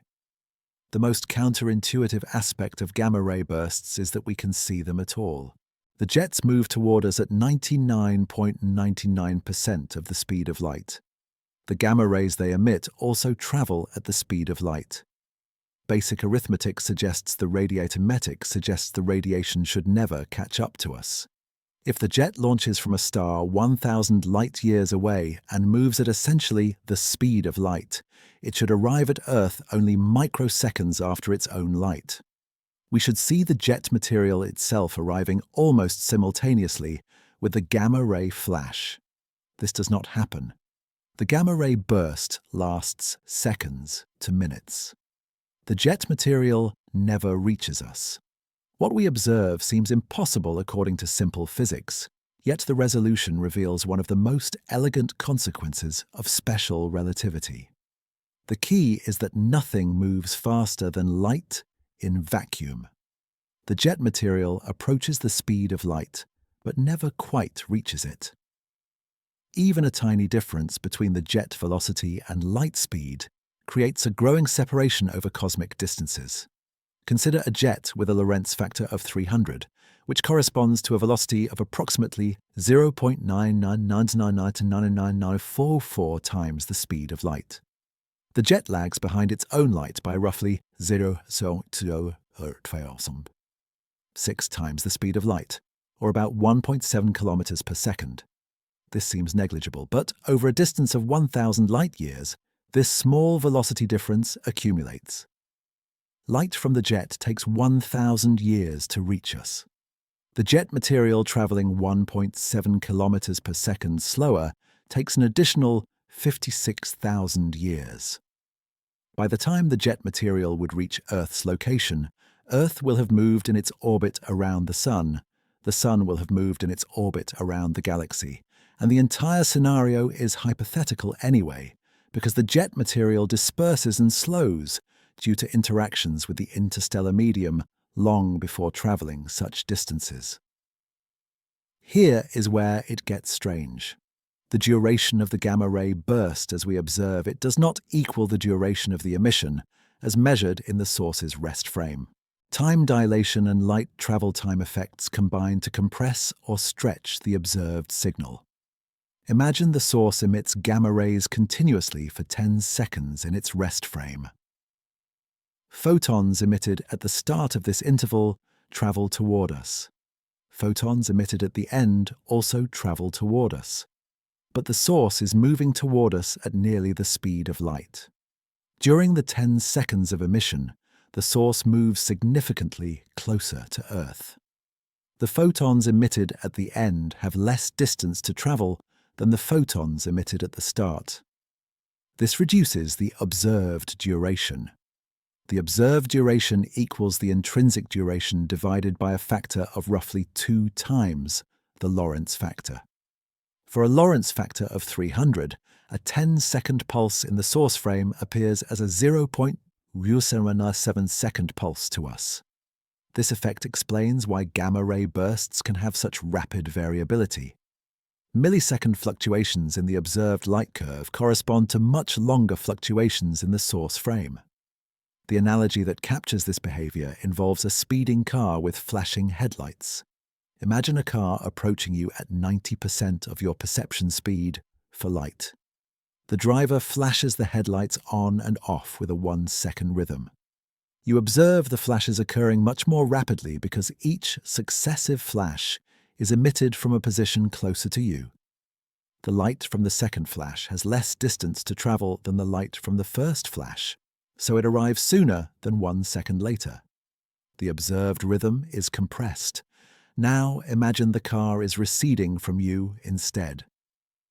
Each successive flash is emitted from farther away, so it takes longer to arrive. The observed rhythm is stretched.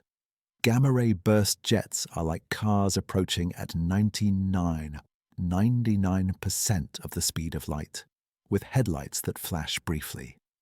Everything we observe is compressed in time by enormous factors.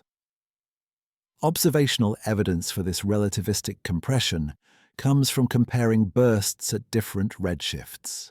Cosmological time dilation affects all light from distant sources.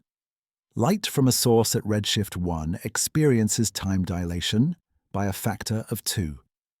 Events that take 1 second in the source's rest frame appear to take 2 seconds to us because the universe has expanded while the light was traveling. If gamma-ray bursts were not relativistic, we would see this cosmological time dilation clearly in the data. Bursts at high redshift would have longer observed durations than nearby bursts with similar intrinsic properties. Early studies in the late searched for this effect in the BATSI catalogue. They found marginal evidence for time dilation, but weaker than expected. The likely explanation is that relativistic beaming already compresses the duration so severely that the additional factor of 2 or 3 from cosmological redshift makes only a modest difference to the observed timescales. A burst with an intrinsic duration of 30 seconds compressed by a Lorentz factor of 300 to 0.1 seconds in the source frame, then stretched by a cosmological factor of 2 at redshift 1, appears to us as a 0.2 second burst rather than 0.1 seconds. The effect is measurable but subtle. Simulations of gamma-ray burst jets reveal complexity far beyond simple analytic models. The most sophisticated simulations use three-dimensional relativistic magnetohydrodynamics, solving equations that describe how matter, magnetic fields, and radiation interact at speeds approaching light speed. These simulations start from initial conditions representing a newly formed black hole surrounded by an accretion disk inside the collapsing stellar envelope. Magnetic fields thread through the disk. As matter accretes, the fields amplify and twist. The simulation tracks how the magnetic pressure builds up along the rotation axis until it becomes strong enough to launch an outflow. The outflow bores through the stellar envelope, shocking and heating the gas. Some simulations show jets that successfully break out of the star. Others show jets that stall and fail to produce a gamma-ray burst, instead producing only a supernova. The simulations that successfully produce jets show remarkable variability and structure. The jet is not a steady stream, but rather a series of shells or blobs of plasma launched episodically. The launching depends on instabilities in the accretion disk that modulate the mass inflow rate and magnetic field strength. These instabilities operate on timescales comparable to the orbital period at the inner edge of the disk, which is roughly 1 millisecond for a solar mass black hole. The jet material moves outward at different speeds. Faster shells catch up to slower shells ahead of them, creating internal collisions. These collisions are thought to produce much of the observed gamma-ray emission. The collision converts the kinetic energy of the relative motion into random thermal energy. The shocked material has a temperature of billions of degrees and emits gamma rays through synchrotron radiation and inverse Compton scattering. The statistical improbability that emerges from these simulations is sobering. Only a small fraction of massive stellar core collapses produce successful gamma-ray burst jets. The simulations show that jet formation requires several conditions to align. The progenitor star must retain enough angular momentum despite stellar winds. The angular momentum must be distributed such that the accretion disk forms with the right mass and accretion rate. The magnetic field must be strong enough and threaded through the disk at the right geometry. Even when jets form, they must successfully bore through the stellar envelope before losing their energy. Thick, dense envelopes can choke the jet. The simulations suggest that perhaps 1 in 100 to 1 in 1,000 core collapse supernovae produces a successful long-duration gamma-ray burst. This low efficiency combined with the narrow beaming means we observe only a tiny fraction of the stellar deaths that could potentially produce these events. Alternative frameworks for understanding gamma-ray bursts have emerged over the years. One proposal suggests that some bursts might not involve jets at all, but instead result from photospheric emission.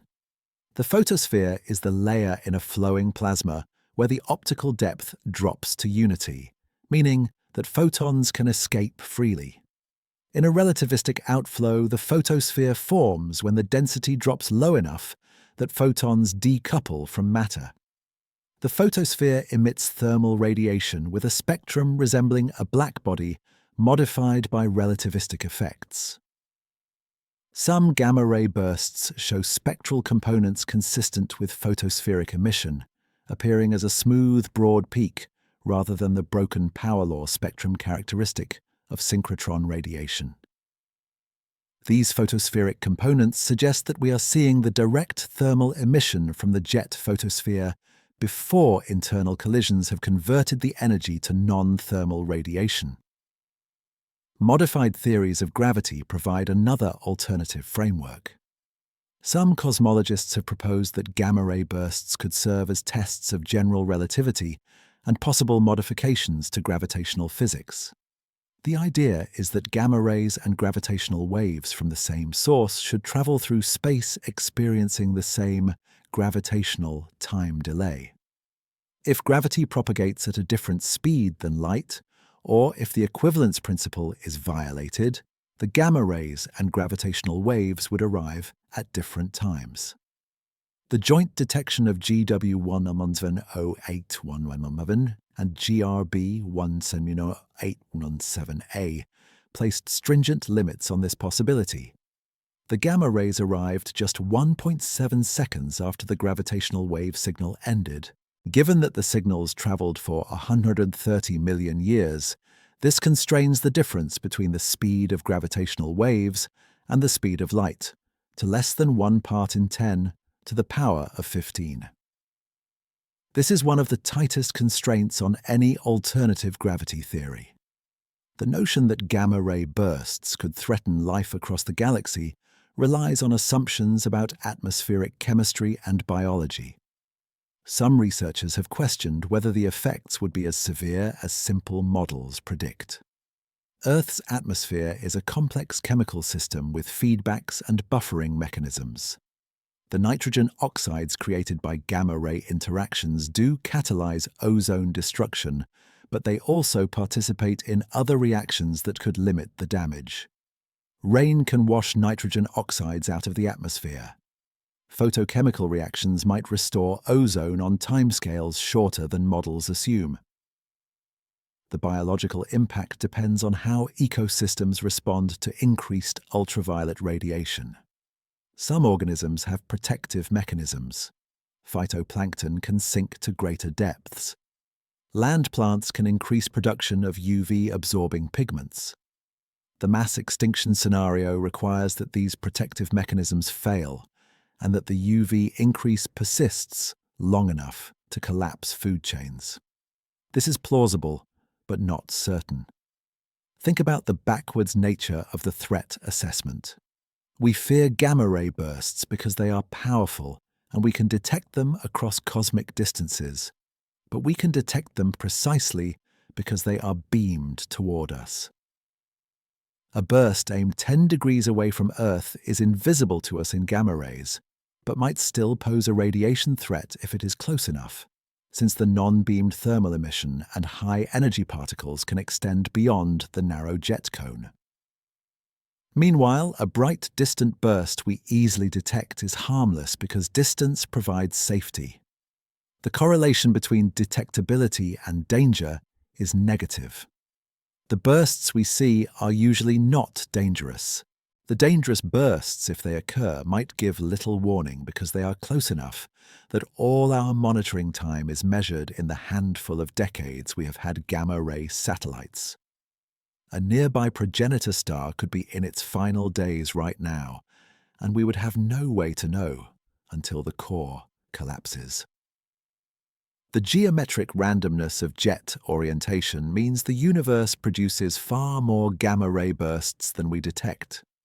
Current estimates suggest that for every long-duration burst we observe, somewhere between 50 and 500 similar events occur in jets aimed away from us. These off-axis events are invisible in gamma rays but should produce optical and radio afterglows if we could find them. Large sky surveys operating in optical and infrared wavelengths occasionally detect transient sources that brighten and fade over days, with colors and spectra resembling gamma-ray burst afterglows, but with no corresponding gamma-ray detection. Some of these may be off-axis gamma-ray bursts. Others could be different phenomena entirely. Confirming the nature of these events requires rapid spectroscopic follow-up to measure redshifts and detailed modeling to distinguish between different physical scenarios. The realization that jets have structure and that we observe them from various angles transforms our understanding of the diversity of cosmic explosions. What appears as distinct categories, bright gamma-ray bursts, faint gamma-ray bursts, X-ray flashes, hypernovae, might all represent the same physical phenomenon, viewed from different angles or with different jet properties. The human tendency to categorize and name obscures an underlying continuum. Nature produces jets with a range of energies, opening angles, and Lorentz factors. Our observations sample this distribution with strong selection biases toward the brightest, most energetic events. Reconstructing the true distribution requires careful modeling to account for what we are missing. This connects to something even stranger. If relativistic jets are common byproducts of stellar death, they represent a mechanism for transporting energy and heavy elements across galactic scales. The jet material, enriched with elements synthesized in the massive star, travels outward at nearly the speed of light. Although the jet eventually slows and mixes with the surrounding medium, it can traverse thousands of light years before depositing its energy and mass. This jet-driven enrichment could affect the chemical evolution of galaxies. Regions downstream from gamma-ray burst sites might show enhanced abundances of specific elements. The jets could also trigger star formation by compressing molecular clouds they collide with. Over cosmic time, thousands or millions of gamma-ray bursts in a galaxy could shape the distribution of matter and influence where subsequent generations of stars form. The universe is connected through these violent events in ways we are only beginning to understand. The instruments that detect gamma-ray bursts operate on principles refined over decades of particle physics and space engineering. ACE engineering. A gamma-ray photon entering a detector must first convert its energy into something measurable.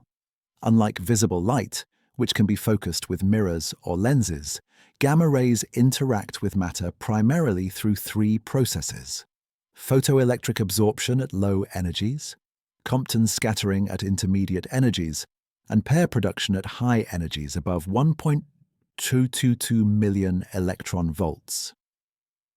Modern detectors exploit these interactions by using dense crystalline materials that maximize the probability of absorption. Sodium iodide doped with thallium became the standard detector material in the and remains widely used. When a gamma ray strikes a sodium iodide crystal, it produces a cascade of excitations that emit visible light. This scintillation flash is proportional to the gamma ray energy. Photomultiplier tubes surrounding the crystal amplify this faint flash into a measurable electrical pulse. The challenge lies in separating signal from noise. Cosmic rays, high-energy particles from space, constantly bombard satellites and create false triggers. Radioactive decay of materials in the spacecraft produces background counts. Solar flares emit X-rays and gamma rays that can mimic bursts. To distinguish genuine gamma-ray bursts from these confounding signals, instruments use sophisticated triggering algorithms that search for rapid increases in count rate above the background level. The Fermi gamma-ray burst monitor, for instance, uses 12 sodium iodide detectors, viewing different parts of the sky simultaneously. When several detectors see a coordinated increase in counts, the onboard computer recognizes a potential burst. The algorithm checks that the increase is statistically significant, typically requiring a 5 sigma deviation above background, meaning a false alarm probability of less than 1 in a million. The entire process occurs automatically within milliseconds. Information extraction from the detected signal requires careful calibration. Each gamma-ray photon deposits a specific amount of energy in the detector, producing a pulse with a corresponding amplitude. By recording thousands of individual pulses, the instrument builds up a spectrum showing the distribution of photon energies. But the measured spectrum differs from the true spectrum due to detector response effects. A gamma ray might scatter in the detector and escape, depositing only part of its energy. Multiple photons arriving simultaneously can pile up, appearing as a single higher energy event. Correcting for these effects requires detailed modeling of the detector physics and calibration using known radioactive sources and mathematical unfolding techniques. The energy resolution of sodium iodide detectors is roughly 7 to 10% at 662 kilo-electron volts, meaning a monochromatic source at that energy appears as a peak spread over a range of about 50 kilo-electron volts. The characteristic scales that emerge from these measurements reveal the physical conditions in the emitting region. The peak of the gamma-ray spectrum, called the peak energy, typically falls between 100 and 500 kilo-electron volts for most bursts. This peak energy reflects the typical energy of electrons, producing synchrotron radiation in the jet's magnetic field. The relationship between peak energy, magnetic field strength, and electron Lorentz factor follows from synchrotron theory. An electron with a Lorentz factor of 1000 spiraling in a magnetic field of 10,000 Gauss emits synchrotron radiation with a characteristic frequency corresponding to photon energies around 500 kilo-electron volts. Measuring the peak energy therefore constrains the combination of field strength and electron energy. To separate these quantities requires additional information, such as the temporal variability or the spectral shape at energies above and below the peak. Independent confirmation of gamma-ray burst properties comes from multi-wavelength observations. The SWIFT satellite revolutionized this capability when it launched on November 20, 2004. Previous missions could detect bursts and determine rough positions, but repointing ground telescopes to observe the afterglow often took hours or days. By then, the optical emission had usually faded significantly. SWIFT changed this by integrating 3 instruments on a rapidly slewing spacecraft. The Burst Alert telescope detects bursts in hard X-rays from 15 to 150 kilo-electron volts using coded aperture imaging. Within 15 seconds of detection, the onboard computer calculates the burst position to within 4 arc minutes. The spacecraft then slews autonomously, bringing the X-ray telescope and ultraviolet optical telescope on target typically within 100 seconds. These instruments provide precise positions to within a few arc seconds, accurate enough for spectroscopic follow-up with large ground telescopes. The X-ray telescope uses grazing incidence mirrors to focus X-rays onto a CCD detector.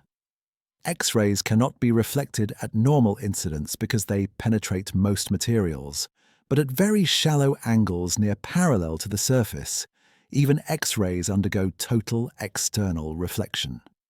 The mirrors are nested cylinders coated with gold, arranged so that X-rays graze along the inner surfaces and come to a focus. The energy range spans 0.2 to 10 kilo-electron volts, bridging the gap between the hard X-ray regime where the burst occurs and the soft X-ray and optical regime where the afterglow dominates. The X-ray afterglow typically fades as a power law in time, with the flux decreasing as time to the power of -1 or steeper. Deviations from a simple power law indicate physical processes such as energy injection from the central engine, density variations in the surrounding medium, or the jet break when the edge of the jet becomes visible. Precision improvements over the past 2 decades have come from larger collecting areas, better energy resolution, and faster readout electronics. The Fermi Large Area Telescope, operating since 2008, detects gamma rays from 20 million electron volts to more than 300 billion electron volts using a fundamentally different technology than scintillators. The instrument uses silicon strip detectors and tungsten converter plates. Gamma rays convert to electron-positron pairs in the tungsten. The silicon strips track the paths of these particles as they traverse multiple layers. By measuring the particle trajectories and energies, the instrument reconstructs the direction and energy of the incoming gamma ray. The angular resolution at 1 billion electron volts is better than 0.2 degrees. This precision enables the LAT to pinpoint bursts accurately and to measure spectra extending to much higher energies than previous instruments. The highest energy gamma rays from gamma ray bursts probe physics at the edge of quantum mechanics and special relativity. Some bursts show photons with energies exceeding 10 billion electron volts, with a few detections above 100 billion electron volts. GRB 130427A, detected on April 27, 2013, produced photons up to 95 billion electron volts observed by the Fermi LAT. These ultra-high energy photons should be absorbed by pair production on lower energy photons if the photon density is high enough, yet they escape from the source. This implies either that the high energy photons are produced in a different region with lower photon density, perhaps farther from the central engine, or that the bulk Lorentz factor is extremely high, reducing the photon density in the jet's rest frame. The detection of these photons also constrains possible violations of Lorentz invariance, a fundamental symmetry of special relativity. Some quantum gravity theories predict that space-time has a granular structure at the Planck scale, roughly 10 to the power of minus 35 meters, which could cause photons of different energies to travel at slightly different speeds. The fact that gamma rays spanning 6 orders of magnitude in energy from GRB 130427A arrived within a time window of 10 seconds after traveling 3.6 billion light-years constrains the energy scale of Lorentz invariance violation to above 10 to the power of 18 billion electron volts. Ground-based observatories contribute crucial data at longer wavelengths. Optical telescopes with diameters of 4 to 10 meters can obtain spectra of gamma-ray burst afterglows within hours of the burst, measuring redshifts and chemical abundances. The largest telescopes include the twin 10-meter Keck telescopes in Hawaii, the 4 8.2-meter telescopes of the Very Large Telescope in Chile, and the 10.4-meter Gran Telescopio Canarias in the Canary Islands. These instruments use spectrographs that disperse light into its component wavelengths. The spectrum reveals absorption lines from neutral hydrogen, singly ionized metals like magnesium and iron, and molecular absorption from the host galaxy and intervening clouds of gas along the line of sight. The strength and width of these lines constrain the column density of absorbing material, the metallicity, and the dust content. Some afterglows show time-variable absorption lines, indicating that the ultraviolet light from the afterglow is ionizing the surrounding gas and changing its ionization state as we watch. Radio observations probe completely different physics. The afterglow emission at radio wavelengths comes from synchrotron radiation from lower energy electrons than those producing optical and X-ray emission. Radio observations with interferometers like the Very Large Array in New Mexico provide angular resolution better than 0.1 arc-seconds, enabling precise localization and measurement of the source size. As the afterglow expands, the radio emission becomes resolved, allowing direct measurement of the expansion velocity. These measurements confirm that the blast wave moves at mildly relativistic speeds, with Lorentz factors of 2 to 10 at times of days to weeks after the burst. The radio emission also probes the ambient density through the relationship between observed flux and the amount of shocked material. Higher ambient densities produce brighter radio emission because more material is swept up and shocked. Recent advances include the detection of polarization in gamma-ray burst emission. Polarization measures the preferential orientation of electric field oscillations in electromagnetic waves. Light from a completely random source is unpolarized. Light from a source with ordered magnetic fields can be highly polarized. Several gamma-ray bursts have shown optical polarization at levels of a few percent during the afterglow phase. One burst, GRB 121024A, detected on October 24, 2012, showed polarization that changed direction over time, rotating by roughly 60 degrees over the course of a day. This rotation suggests that the magnetic field geometry in the afterglow is complex and evolving, possibly due to turbulence or instabilities in the shocked region. Polarization measurements are challenging because they require specialized instruments and bright afterglows, but they provide unique information about magnetic field structure that cannot be obtained any other way. Future observations will push to even higher sensitivities and faster response times. The Einstein probe, a Chinese-European satellite mission that launched in January 2024, carries wide-field X-ray telescopes that can monitor large fractions of the sky simultaneously. The mission aims to detect X-ray transients, including the early X-ray emission from gamma-ray bursts. The advantage of X-ray detection is that X-ray positions can be determined more accurately than gamma-ray positions, enabling faster follow-up. The spacecraft can send alerts to ground networks within minutes. Ground-based robotic telescopes can then respond automatically, obtaining spectra and measuring redshifts while the afterglow is still bright. The SVOM mission, a joint French-Chinese satellite launched in June 2024, combines gamma-ray and X-ray detectors with an onboard visible light telescope.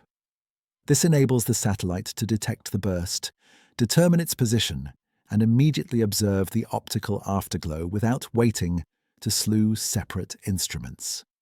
The next generation of extremely large telescopes will transform afterglow spectroscopy.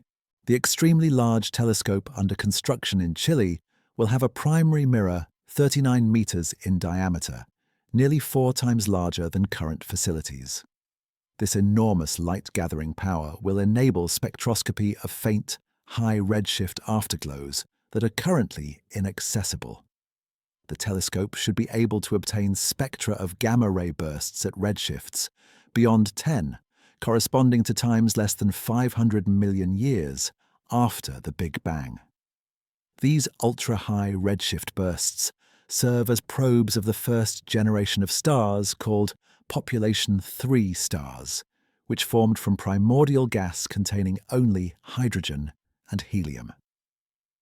Population 3 stars should be extremely massive, perhaps 100 to 300 times the mass of the Sun, and would produce gamma-ray bursts with distinctive properties reflecting their unique chemical composition.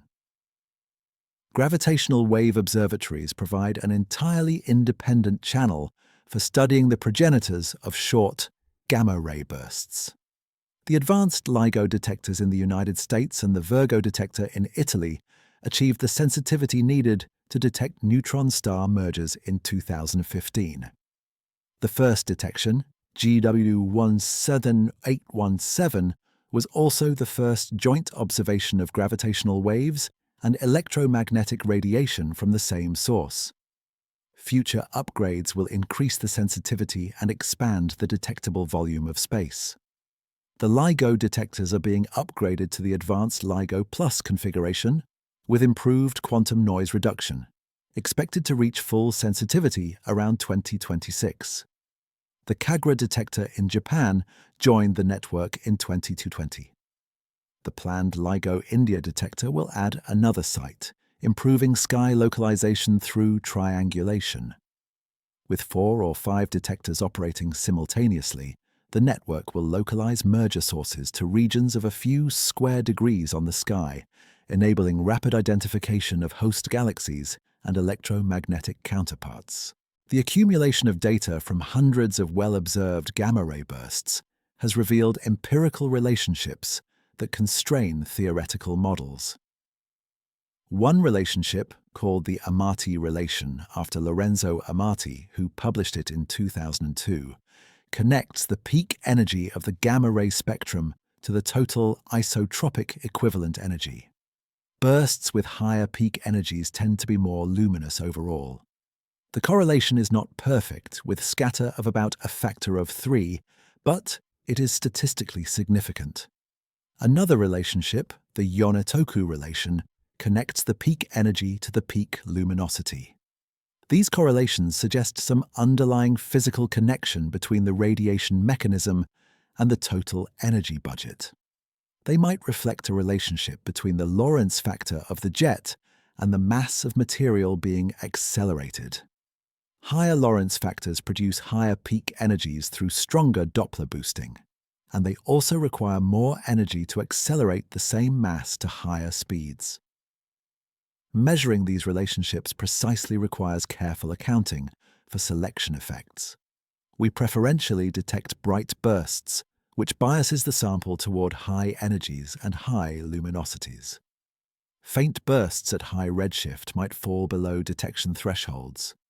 Correcting for these biases requires modeling the sensitivity of the detectors and the underlying distribution of burst properties. Statisticians have developed maximum likelihood methods and Bayesian approaches to handle these complications. The results suggest that the true intrinsic scatter in these relationships is smaller than the observed scatter, perhaps 30 to 50%, rather than a factor of 3. This implies that gamma-ray bursts are more standardizable than they initially appear, which could make them useful as cosmological distance indicators, similar to how type Ia supernovae are used to measure the expansion history of the universe. The prospect of using gamma-ray bursts to constrain cosmology is tantalizing, but remains controversial. The advantages are clear.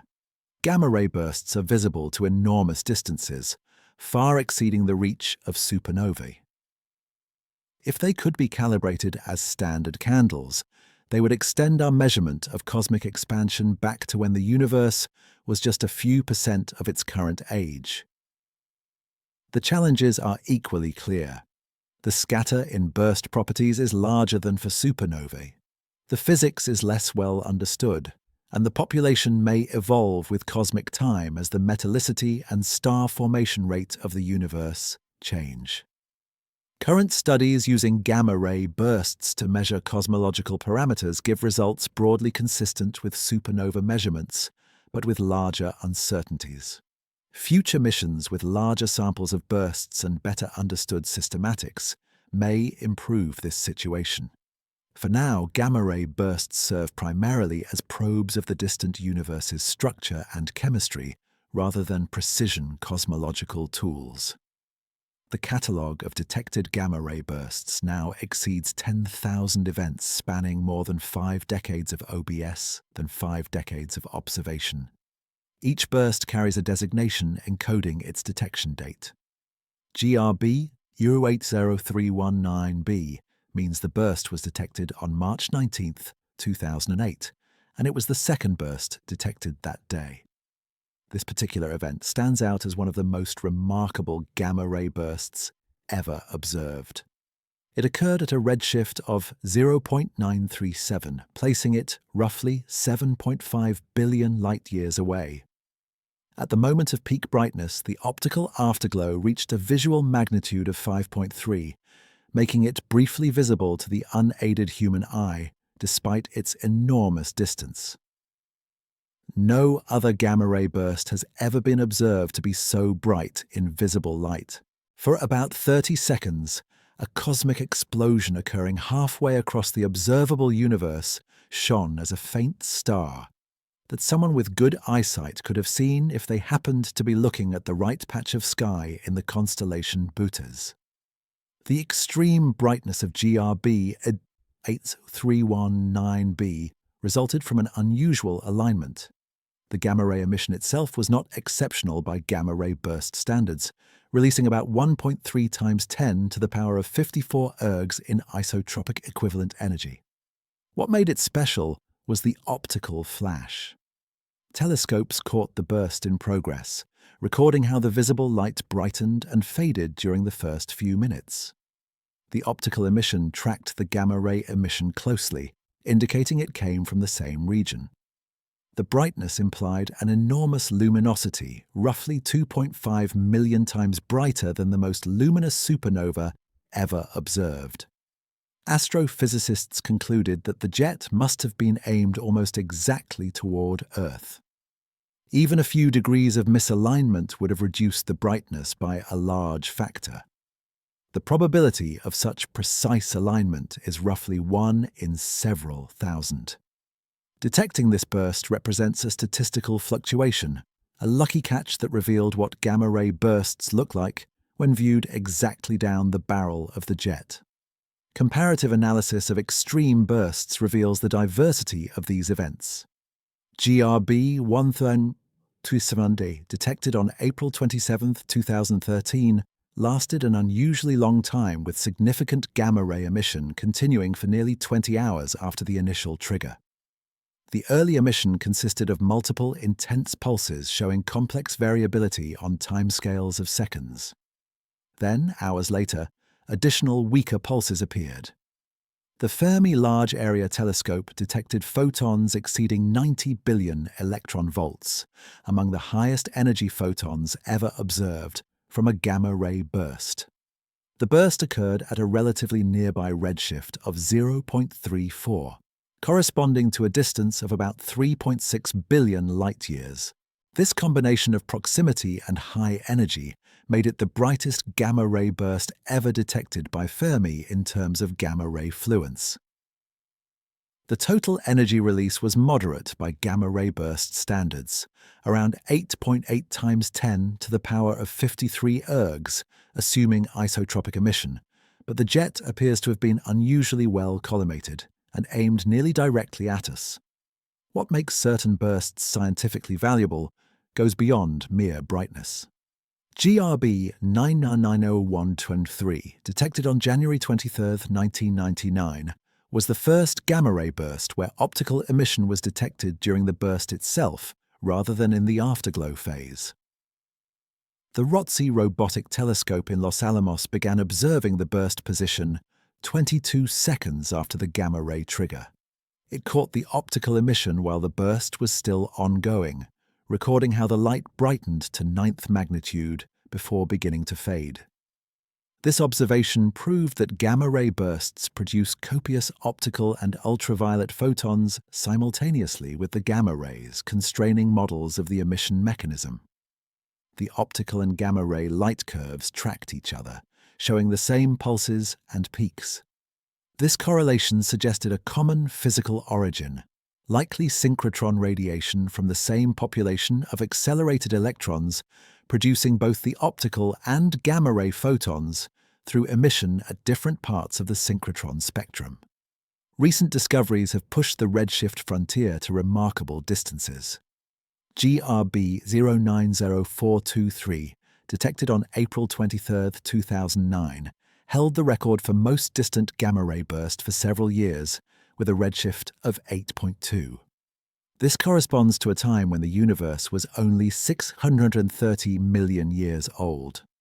The burst itself was not particularly energetic, releasing about 2.2 times 10 to the power of 52 ergs in the jet after correcting for beaming.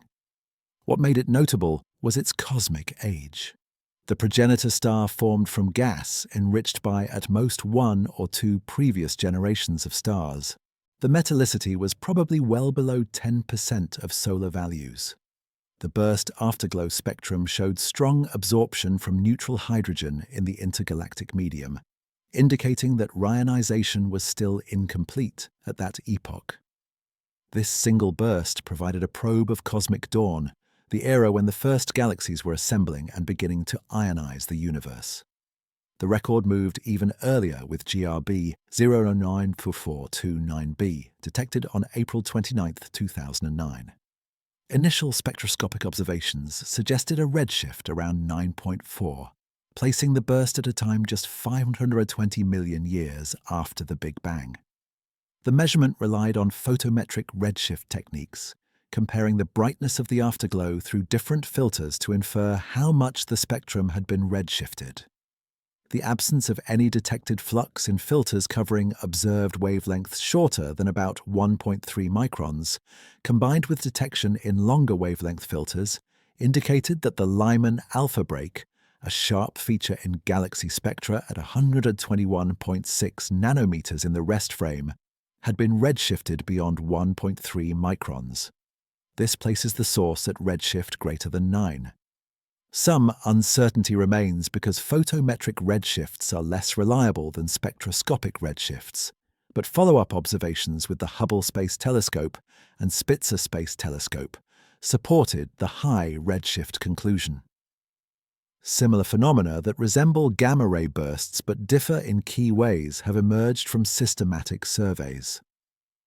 X-ray flashes represent a class of events that look like gamma-ray bursts, but with spectra peaked at lower energies, typically around 10 to 30 kilo-electron volts, rather than 200 to 400 kilo-electron volts. Some researchers initially thought X-ray flashes might be a distinct phenomenon, perhaps involving different progenitors or emission mechanisms. Current evidence suggests they represent the same physical process as gamma-ray bursts, but viewed off-axis. If the jet has a structured energy profile with a bright core and dimmer wings, an observer viewing the wings sees softer, less energetic emission. The beaming effect is weaker at larger angles from the jet axis, and the spectrum naturally shifts to lower energies. The relationship between gamma-ray bursts and X-ray flashes thus traces the angular structure of relativistic jets. Ultra-long gamma-ray bursts define another subset, showing unusually extended emission. These bursts have durations exceeding 1,000 seconds, far longer than typical long-duration bursts, which average around 30 seconds. GRB 1.209A, detected on December 9, 2011, lasted approximately 25,000 seconds, more than 7 hours. The extended duration suggests an unusually massive progenitor star or an extended period of accretion onto the central black hole. One model proposes that ultra-long bursts come from blue supergiant stars, with radii 100 times larger than normal massive stars. The jet must bore through this extended envelope, which takes more time and produces the prolonged emission. Another model suggests tidal disruption of a star by an intermediate mass black hole, where the star gets shredded and the debris accretes over an extended period, producing multiple episodes of jet activity. The statistical distribution of burst properties reveals underlying physical constraints. The duration distribution shows a clear bimodal pattern, with short bursts peaked around 0.3 seconds and long bursts peaked around 30 seconds. The boundary between the two populations falls at approximately 2 seconds. This bimodality reflects the two dominant progenitor channels, compact object mergers for short bursts and massive star core collapse for long bursts. The peak energy distribution shows a broad range from 10 kilo-electron volts to several mega-electron volts, with most bursts clustering between 100 and 500 kilo-electron volts. Bursts with very low peak energies below 50 kilo-electron volts are rare, possibly because such soft events fall below detection thresholds, or because the physics of particle acceleration has a minimum efficiency. Bursts with peak energies exceeding 2 mega-electron volts are also uncommon, perhaps limited by pair production opacity that prevents photons above certain energies from escaping the source.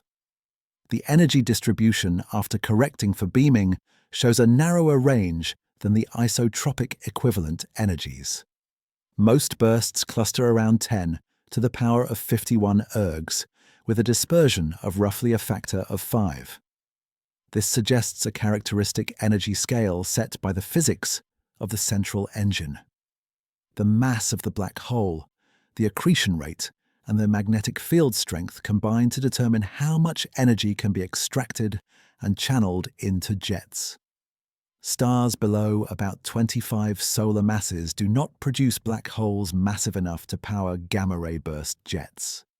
Stars above roughly 50 solar masses may collapse directly to black holes without producing jets because the collapse happens so rapidly that the accretion disk does not have time to form.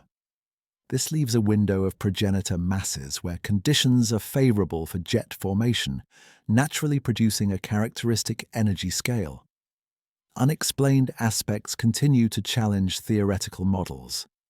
Some bursts show late-time flaring activity where the X-ray emission suddenly brightens by factors of 10 to 100 for a few minutes before fading again.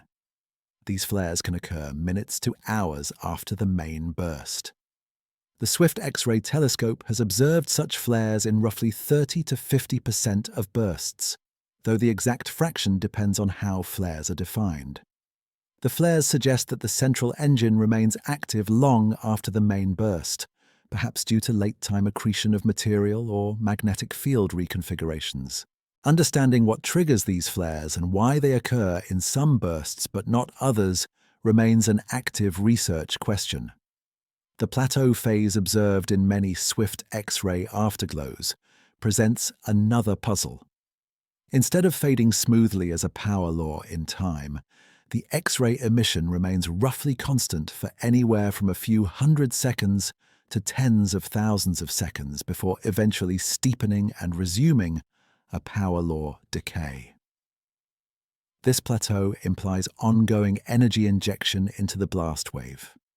Either the central engine continues to inject energy through a wind or late-time accretion, or the jet contains pockets of slower-moving material that catch up to the blast wave and inject their energy later. Both mechanisms can reproduce the observed light curves, but distinguishing them requires additional information, such as spectral evolution or polarization measurements during the plateau phase. Ongoing research programs target specific open questions. One major effort focuses on finding the electromagnetic counterparts to gravitational wave detections of neutron star mergers. The advanced LIGO and Virgo detectors regularly detect binary neutron star mergers and neutron star black hole mergers during observing runs. Each detection triggers a worldwide campaign of electromagnetic follow-up. Dozens of telescopes scan the gravitational wave error region, searching for the optical, infrared, or radio counterpart. The goal is to build a statistical sample of joint detections to measure the jet geometry, the fraction of mergers producing jets, and the relationship between merger parameters and electromagnetic luminosity. As of 2023, only one such joint detection has been confirmed, GW170811 and GRB170877A from August 2017. Future observing runs with improved sensitivity should detect several more per year. Another research direction involves using gamma-ray bursts to map the cosmic web of matter. The afterglow spectrum contains absorption lines from intervening gas clouds along the line of sight. By observing many bursts at different positions on the sky and different redshifts, astronomers can build a three-dimensional map of neutral hydrogen, metals, and molecules in the intergalactic medium. This complements observations of the cosmic microwave background and galaxy surveys, providing information about the distribution of matter on scales from individual galaxies to the largest cosmic structures.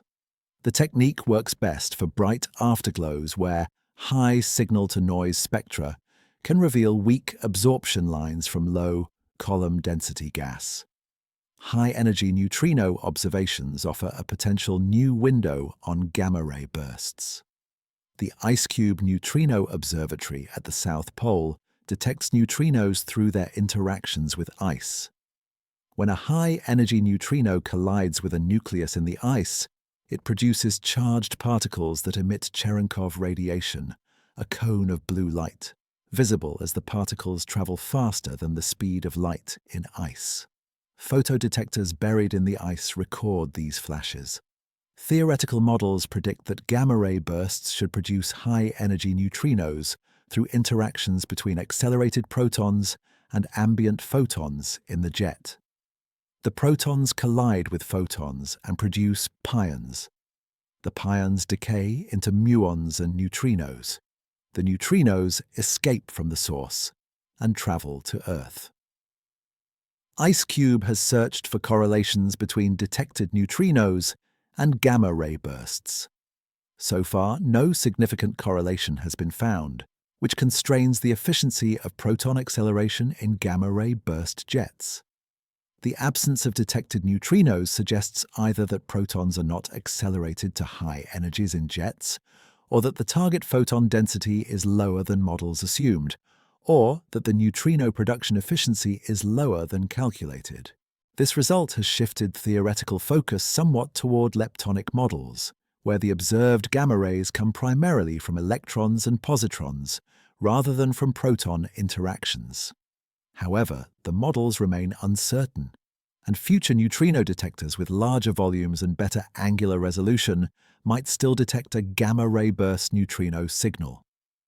The KM3 NET detector under construction in the Mediterranean Sea and the proposed IceCube Gen 2 expansion would increase the detection volume and improve sensitivity to neutrinos in the energy range most relevant for gamma-ray bursts. The study of individual exceptional bursts continues to refine our understanding. Each new extreme event tests the limits of current models and sometimes forces revisions to theory. The brightest bursts reveal jet structure at the finest scales. The most distant bursts probe the earliest generations of stars. The closest bursts enable detailed studies of the surrounding environment. Together, these case studies build a comprehensive picture of how massive stars die, how black holes form and power jets, and how energy and matter behave under the most extreme conditions accessible to observation. Every burst is unique in its details, yet patterns emerge from the ensemble that point toward universal physical principles governing stellar death across cosmic time. The instruments we use to study gamma-ray bursts impose systematic limitations that shape what we can observe. Every detector has a threshold below which events become invisible. Gamma-ray satellites trigger on bursts only when the count rate exceeds background noise by a statistically significant margin, typically 5 standard deviations or more. Faint bursts or bursts with soft spectra that emit most energy below the detector's sensitive energy range fall below this threshold and go undetected. This creates a selection bias toward bright, hard spectrum events. The true population of gamma-ray bursts includes many faint, soft events that we miss entirely. Correcting for this bias requires understanding the detector's sensitivity as a function of spectrum and duration, then modeling what fraction of a hypothetical underlying population would be detected. Statistical studies using the BATSI catalog estimated that we detect roughly 10 to 30% of all gamma-ray bursts that occur within the observable universe, missing the majority because they are too faint or too soft. How our perspective affects measurements extends beyond simple detection efficiency. Consider the Malmquist bias, a well-known effect in astronomy where flux-limited surveys preferentially detect intrinsically luminous objects. If gamma-ray bursts have a range of intrinsic luminosities, a magnitude-limited sample will include mostly the brightest bursts at any given distance. Faint bursts can only be detected if they occur nearby. This skews the observed distribution toward higher luminosities than the true underlying distribution. The bias becomes more severe at higher redshifts where the accessible volume is larger, but the flux limit excludes all but the most luminous events. Breaking this degeneracy requires either complete samples where we detect every burst above some threshold within a defined volume, which is impossible for cosmological sources, or careful statistical modeling that accounts for the selection function. The local bubble effect introduces another layer of complexity. Our position in the universe affects what we observe in ways that extend beyond simple distance. The Sun resides in the local bubble, a region of low-density hot gas, roughly 300 light-years across, created by supernova explosions from nearby massive stars over the past 10 to 20 million years. This bubble has a density about 1/10 the average density in the galactic disk. The low density affects how we observe events occurring beyond it. Gamma rays and X-rays from distant sources pass through this low-density region without significant absorption, but optical and ultraviolet light from sources within the galactic plane must traverse denser regions where dust causes extinction.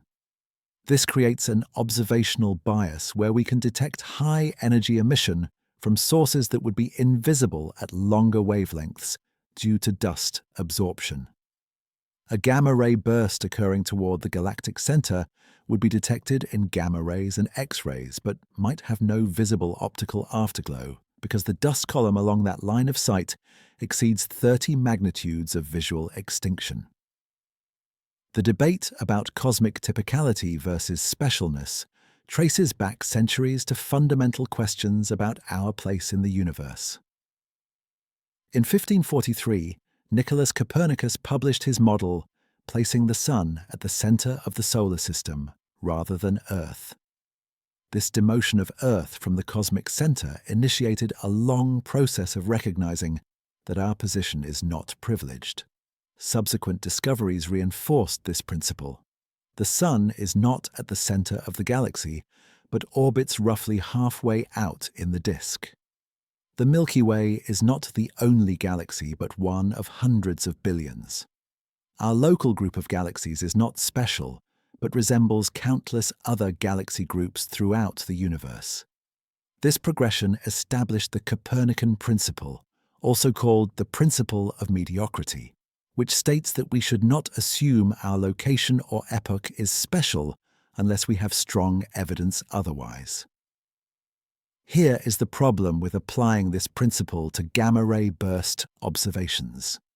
We observe the universe from one specific location at one specific time. Our measurements reflect the properties of our cosmic neighborhood averaged over the volumes our instruments can probe. If our location is typical, then what we measure should represent the universe as a whole.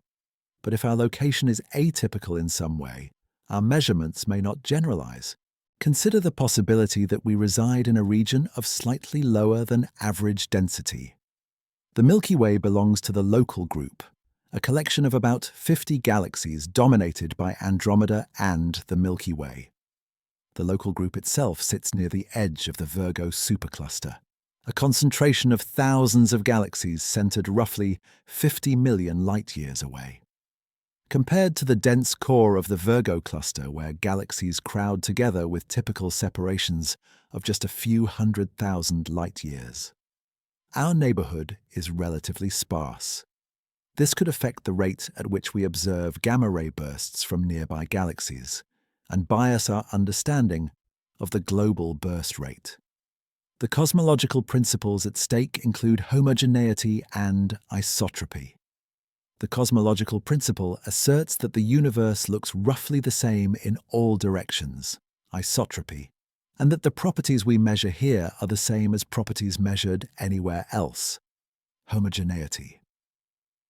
Observations of the cosmic microwave background support this principle on large scales. Temperature fluctuations are only about 1 part in 100,000, indicating a highly uniform universe when averaged over volumes larger than roughly 300 million light-years. But on smaller scales, the universe is manifestly inhomogeneous. Matter clusters into galaxies, groups, clusters, and superclusters. Vast voids separate these structures. The question is whether this inhomogeneity affects our observations of phenomena like gamma-ray bursts in ways that make our measurements unrepresentative of the universe as a whole. Anthropic considerations enter when we ask whether the conditions that allow observers like us to exist might correlate with unusual cosmic environments. The anthropic principle, in its weak form, simply states that we can only observe the universe from locations and times where observers can exist. This seems trivial, but has subtle implications. Complex life requires liquid water, stable energy sources, and billions of years of cosmic time to evolve. These conditions might preferentially occur in certain types of cosmic environments. For instance, regions with very high rates of gamma-ray bursts might be sterilized repeatedly, preventing complex life from developing. Observers would then find themselves in regions with lower burst rates simply because those are the only places observers can exist. This creates a selection effect that could make our local burst rate atypical of the universe as a whole. We might live in a cosmic safe haven, a region with unusually low hazard rates, not because such regions are common, but because they are the only places where observers survive long enough to build telescopes. Think about that for a moment. If gamma-ray bursts limit habitability in some regions of the galaxy or universe, then the distribution of observers will not match the distribution of matter. Observers cluster in safe zones.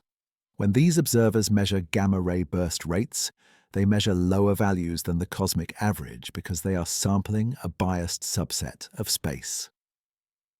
This does not mean we cannot learn about gamma-ray bursts from our location. We can still study the physics, measure energies and spectra, determine progenitor types. But translating our measured rates into predictions about the universe as a whole requires accounting for the selection effect. Some fraction of the universe might be more dangerous than our neighborhood, experiencing gamma-ray bursts frequently enough to prevent complex life from arising. The historical context shows how difficult it has been to determine whether our location is typical. In the AE, Edwin Hubble discovered that spiral nebulae were actually distant galaxies far beyond the Milky Way. This settled a debate about the scale of the universe. Before Hubble, some astronomers thought the Milky Way constituted the entire universe, with spiral nebulae as small nearby objects. Hubble's measurements proved the universe was vastly larger than previously imagined. But even after establishing the existence of other galaxies, astronomers debated whether our galaxy was typical. Early observations suggested the Milky Way was unusually large. Estimates placed the Milky Way diameter at 100,000 light-years, while other galaxies appeared smaller. This discrepancy persisted until better observations revealed that the Milky Way is indeed a relatively large spiral galaxy, but not exceptionally so. Large spirals like Andromeda match or exceed the Milky Way in size. The key insight was recognizing that selection effects made bright, large galaxies easier to study, creating an apparent excess of smaller systems, only because we could not detect faint, distant galaxies. Future surveys aim to overcome current limitations through brute force, observe more bursts over larger volumes with better sensitivity. The Einstein probe mission monitors the X-ray sky continuously, using wide-field lobster eye optics that provide simultaneous coverage of large sky areas. Traditional focusing X-ray telescopes see only narrow fields, missing most transient events. The Einstein probe detects X-ray transients, including gamma-ray burst afterglows shortly after they begin, enabling rapid ground-based follow-up. The SVOM mission combines gamma-ray detectors with optical and X-ray telescopes on a single satellite, and coordinates with a network of ground-based robotic telescopes. This integrated approach reduces the time between burst detection and spectroscopic redshift measurement from hours to minutes. Faster response captures fainter, more distant bursts before their afterglows fade below visibility. Ground-based surveys like the Rubin Observatory Legacy Survey of Space and Time will image the entire visible sky every few nights starting in late 2025 or 2026. The survey will detect optical transients including off-axis gamma-ray burst, afterglows that produce no gamma-ray trigger because the jet points away from Earth. Cross-correlating optical transient detections with gravitational wave triggers will identify electromagnetic counterparts to neutron star mergers, even when the jet is misaligned. The survey will also detect orphan afterglows, events where the burst occurred before the survey started observing that field, but the afterglow remains visible. Statistical analysis of orphan afterglow rates constrains the beaming angle distribution and the true gamma-ray burst rate corrected for beaming. Early estimates suggest the true rate might be 10 to 100 times higher than the detected rate, implying much narrower beaming than previously thought, or a significant population of low-luminosity events. Radio surveys contribute orthogonal information.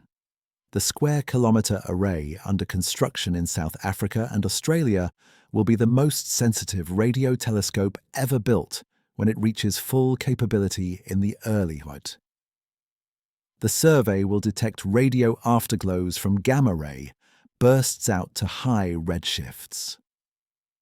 Radio observations are particularly valuable because they probe later stages of the afterglow evolution when the blast wave has slowed to non-relativistic speeds.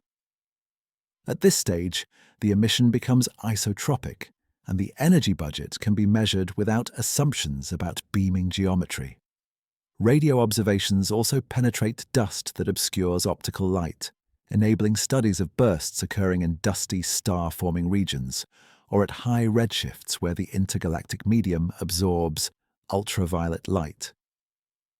Gamma-ray bursts serve as natural laboratories for physics, under conditions impossible to recreate on Earth or even in near-Earth space. The combination of strong magnetic fields, relativistic bulk motion, and high radiation densities creates regimes where quantum electrodynamics, the theory describing how light and matter interact, predicts effects never observed in terrestrial laboratories. Photon-photon scattering, where two gamma rays collide and scatter off each other, occurs at measurable rates in gamma-ray burst jets. This process is so rare under normal conditions that it has never been directly observed in laboratory experiments despite being a firm prediction of QED. The high photon densities in the jet make it observable through its effect on the gamma-ray spectrum. Vacuum birefringence, where the vacuum behaves like a birefringent crystal in extremely strong magnetic fields, becomes relevant at field strengths exceeding 10 to the power of 13 Gauss. Some models of gamma-ray burst jets predict fields approaching this strength near the base of the jet, close to the black hole. The jets also test theories of particle acceleration. Electrons gain energies of trillions of electron volts in the jet's magnetic fields. The acceleration mechanism likely involves magnetic reconnection, where oppositely directed magnetic field lines break and reconnect, converting magnetic energy into particle kinetic energy. This process occurs on the Sun during solar flares and in Earth's magnetosphere during geomagnetic storms, but at much lower energies. Gamma-ray burst jets push magnetic reconnection to relativistic regimes where the inflowing plasma moves at speeds approaching light speed and the outflowing particles reach Lorentz factors exceeding 1 million. Understanding acceleration in these extreme conditions informs models of other astrophysical systems, including pulsar wind nebulae, active galactic nucleus jets, and the sites of cosmic ray acceleration throughout the galaxy. The connection between gamma-ray bursts and the broader questions of habitability and cosmic life extends beyond direct radiation threats. Bursts enrich their environments with heavy elements synthesized in the progenitor star and during the explosion itself. The jets eject material at high speeds, distributing these elements across kiloparsecs. In the early universe, when metallicities were universally low, gamma-ray bursts may have been important sources of chemical enrichment. Each burst deposited freshly synthesized carbon, oxygen, silicon, and iron into the intergalactic medium. Subsequent generations of stars formed from gas enriched by these explosions. The chemical evolution of galaxies thus depends partly on the cumulative effect of thousands or millions of gamma-ray bursts over cosmic time. This enrichment enabled the formation of planets and ultimately life. We are made of atoms forged in stellar cores and scattered by explosions. Gamma-ray bursts contributed to this cycle of death and rebirth. The possibility that gamma-ray bursts influence galactic evolution on large scales remains speculative but intriguing. Simulations of galaxy formation include feedback from supernovae, which heat gas and suppress star formation in low-mass galaxies. Gamma-ray bursts might contribute comparable energy to supernova in their immediate environments. A burst, releasing 10 to the power of 51 ergs, affects a region a few light-years across as intensely as dozens of supernovae. Whether this energy couples efficiently to the surrounding gas determines its impact on star formation. If the jet energy thermalizes, heating the gas to millions of degrees, it could create a hot bubble that expands and sweeps up surrounding molecular clouds. This might trigger star formation through compression, or might disrupt clouds and suppress formation depending on the cloud properties and expansion dynamics.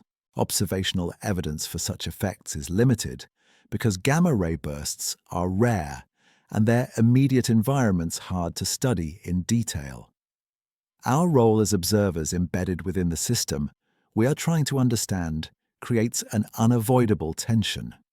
We want to know whether gamma-ray bursts threaten life on Earth, but our existence as observers may already select for an atypical cosmic environment where the threat is lower than average. We want to measure the true rate and energy distribution of bursts, but our instruments only detect the brightest events aimed toward us. We want to understand the full diversity of progenitors and explosion mechanisms, but we can only study in detail the nearest and brightest examples. These limitations do not prevent progress. Careful statistical analysis can correct for selection biases. Theoretical models can extrapolate from observed cases to the full population. But uncertainty remains, and some questions may only be answered when we have observed thousands more bursts across a wider range of properties than currently accessible. The universe performs experiments that we can only observe, not control. Each gamma-ray burst represents a unique configuration of mass, angular momentum, magnetic field, and composition. Nature samples this parameter space randomly. Our task is to collect enough examples to map out the distribution, to identify the physical principles that determine outcomes, and to extrapolate from the observed sample to the universe as a whole. The gamma-ray bursts we detect over the coming decades will gradually fill in this picture. Some will be nearby and bright enough for detailed study. Others will probe the distant universe and the earliest epochs of star formation. A few will test the extreme limits of energy and duration. Together, they will reveal whether our current location in space and time is typical, or whether we occupy a quiet corner of a universe more violent and unforgiving than we have yet imagined. The long-term evolution of gamma-ray bursts traces the life cycle of the universe itself. Over the next trillion years, the rate at which these XPN years, the rate at which these explosions occur, will decline gradually and then precipitously as the raw materials for massive stars become scarce. Star formation requires cold, dense gas rich in hydrogen. The universe currently converts roughly 3% of its baryonic matter per billion years into stars. This rate has been declining since the peak of cosmic star formation occurred roughly 10 billion years ago when the universe was about 1/4 its current age. Back then, galaxies were smaller, gas-rich, and forming stars at rates 10 to 100 times higher than today. The rate of long-duration gamma-ray bursts scaled with this star formation rate. The universe produced more gamma-ray bursts per unit volume in the past than it does now. As we look forward in time, the trend continues. Star formation will decline as galaxies exhaust their gas supplies, and as the expansion of the universe stretches the cosmic web, reducing the density of gas clouds and making gravitational collapse more difficult. Cosmological timescales extend far beyond human intuition. The Sun is 4.6 billion years old and will continue burning hydrogen for another 5 billion years before swelling into a red giant. The Milky Way will collide with the Andromeda Galaxy in roughly 4 billion years, a spectacular event that will reorganize both galaxies but likely trigger intense star formation as gas clouds collide and compress. Some massive stars born in this merger will produce gamma-ray bursts. But look further ahead. In 100 billion years, most large galaxies will have merged into giant elliptical galaxies. Star formation will have nearly ceased as gas supplies dwindle. The last generation of massive stars will live and die. The last gamma-ray bursts will flash across a darkening cosmos. After about 1 trillion years, no new massive stars will form anywhere in the universe. The era of gamma-ray bursts will end permanently. The universe will never again witness the collapse of a stellar core into a black hole surrounded by an accretion disk launching relativistic jets. The ultimate fate of matter in the universe depends on its composition and the nature of dark energy. Current observations indicate the universe will expand forever, with the expansion rate accelerating due to dark energy. Galaxies outside our local gravitationally bound group are receding from us with speeds proportional to their distance. As expansion continues, these galaxies will move beyond our cosmic horizon, the distance beyond which light can never reach us even given infinite time. In roughly 100 billion years, an observer in the Milky Way will see only the merged remnant of our local group. All other galaxies will have receded beyond the cosmic horizon. The observable universe will shrink to just our local island of matter, surrounded by darkness. Any gamma-ray bursts occurring in distant galaxies after that epoch will never be visible to observers in our galaxy because the light cannot traverse the expanding space. Within our local gravitationally bound region, stellar evolution continues according to well-understood physics. Stars less massive than about 8 solar masses end their lives as white dwarfs, Earth-sized objects supported by electron degeneracy pressure. Stars between 8 and 25 solar masses produce neutron stars when their cores collapse. Stars above 25 to 30 solar masses form black holes. Over trillions of years, these stellar remnants accumulate as star formation exhausts the gas supply. Eventually, galaxies consist entirely of white dwarfs, neutron stars, black holes, and brown dwarfs that never ignited fusion. The galaxy goes dark except for the faint glow from cooling white dwarfs, and the occasional flare when stars or remnants interact gravitationally. Brown dwarfs orbiting too close to black holes get tidally disrupted, producing brief accretion events that emit X-rays. But nothing resembles the fury of a gamma-ray burst. That chapter of cosmic history has ended. The implications for life and civilization over these timescales force consideration of scenarios far removed from present experience. If intelligent life arises on planets orbiting long-lived low-mass stars, those civilizations could persist for trillions of years, far exceeding the current age of the universe. They would witness the gradual dimming of the cosmos. New stars would cease forming. Massive bright stars would vanish from the sky. Galaxies beyond the local group would disappear beyond the horizon. Eventually, even the local group would evaporate through gravitational interactions that eject stars into intergalactic space. Such civilizations might develop capabilities beyond our imagination over these immense time spans. They might harness the energy output of entire stars through megastructures. They might manipulate matter at fundamental levels. But they would face absolute limits imposed by thermodynamics and the expansion of space. Other observers elsewhere in the universe may already have reached conclusions about gamma-ray bursts that we are only now discovering. Consider a civilization in a galaxy 1 billion light-years away. They see a universe with the same physical laws we observe. Gamma-ray bursts occur in their galaxy at similar rates. Their scientists would detect bursts, measure energies and spectra, determine progenitor types, and assess threats to their own planet just as we do. The physics is universal, but their perspective differs. If their civilization is significantly older than ours, they may have observed many more bursts over a longer baseline. They might have witnessed a nearby galactic burst and documented its effects. Or perhaps they emerged only recently, their planet forming around a star born from gas, enriched by dozens of previous generations of stellar death, including many gamma-ray bursts. The elements in their bodies, like ours, were forged in stellar cores and scattered by explosions across billions of years.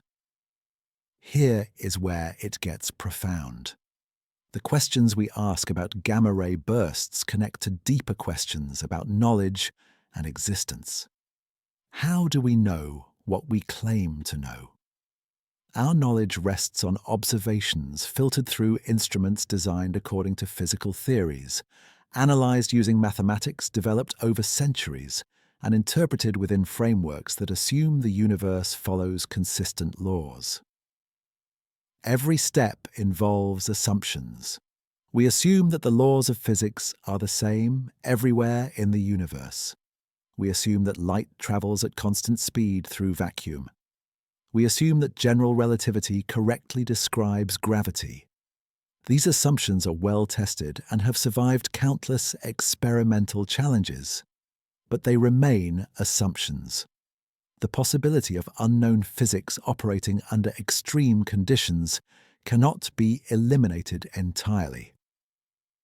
Meta-questions about the nature of observation itself arise when we contemplate gamma-ray bursts. We see these events only through the electromagnetic radiation they emit. The jets consist of plasma moving at 99.99% of light speed, but we never observe the plasma directly. We infer its existence and properties from the radiation. Similarly, we infer the presence of a black hole at the center based on energy requirements and physical models, but we do not see the black hole itself. Our entire understanding constructs a picture of reality from indirect evidence. This is not a weakness, but an inevitable feature of science. We build models that explain observations, make predictions, and guide new observations. Models that successfully predict novel phenomena gain credibility. The helical model of gamma-ray bursts predicted jet breaks in afterglows before they were observed. When Swift detected such breaks, the model gained support. This iterative process of prediction and confirmation builds confidence even in the absence of direct observation. The philosophical synthesis that emerges from studying gamma-ray bursts touches on themes of impermanence, interconnection, and cosmic perspective. Impermanence is fundamental. Stars form, shine, and die. Nothing in the universe persists unchanged. Even black holes eventually evaporate through Hawking radiation on timescales of 10 to the power of 100 years, far exceeding the current age of the universe by factors incomprehensible. Gamma-ray bursts represent moments of transition, sudden violent transformations that mark the end of one phase and the beginning of another. A massive star becomes a black hole. Matter becomes radiation. Order becomes chaos. These transformations release energy that propagates across the cosmos, carrying information about conditions at the moment of explosion. Interconnection manifests through the way stellar death enriches the universe. The heavy elements synthesized in massive stars and ejected by supernovae and gamma-ray bursts disperse through space. Subsequent generations of stars form from this enriched gas. Planets coalesce from the debris. Life arises on some of those planets, built from atoms forged in stellar furnaces and scattered by explosions.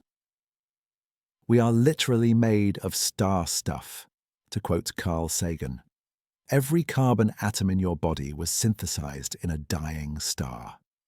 Every oxygen atom you breathe was expelled in a supernova or perhaps a gamma-ray burst. The iron in your blood originated in stellar cores under pressures and temperatures unimaginable. These connections span billions of years and trillions of kilometers. You are a temporary assembly of atoms borrowed from the universe, atoms that existed long before you and will continue existing long after, cycling through endless transformations. Think about that cosmic perspective for a moment.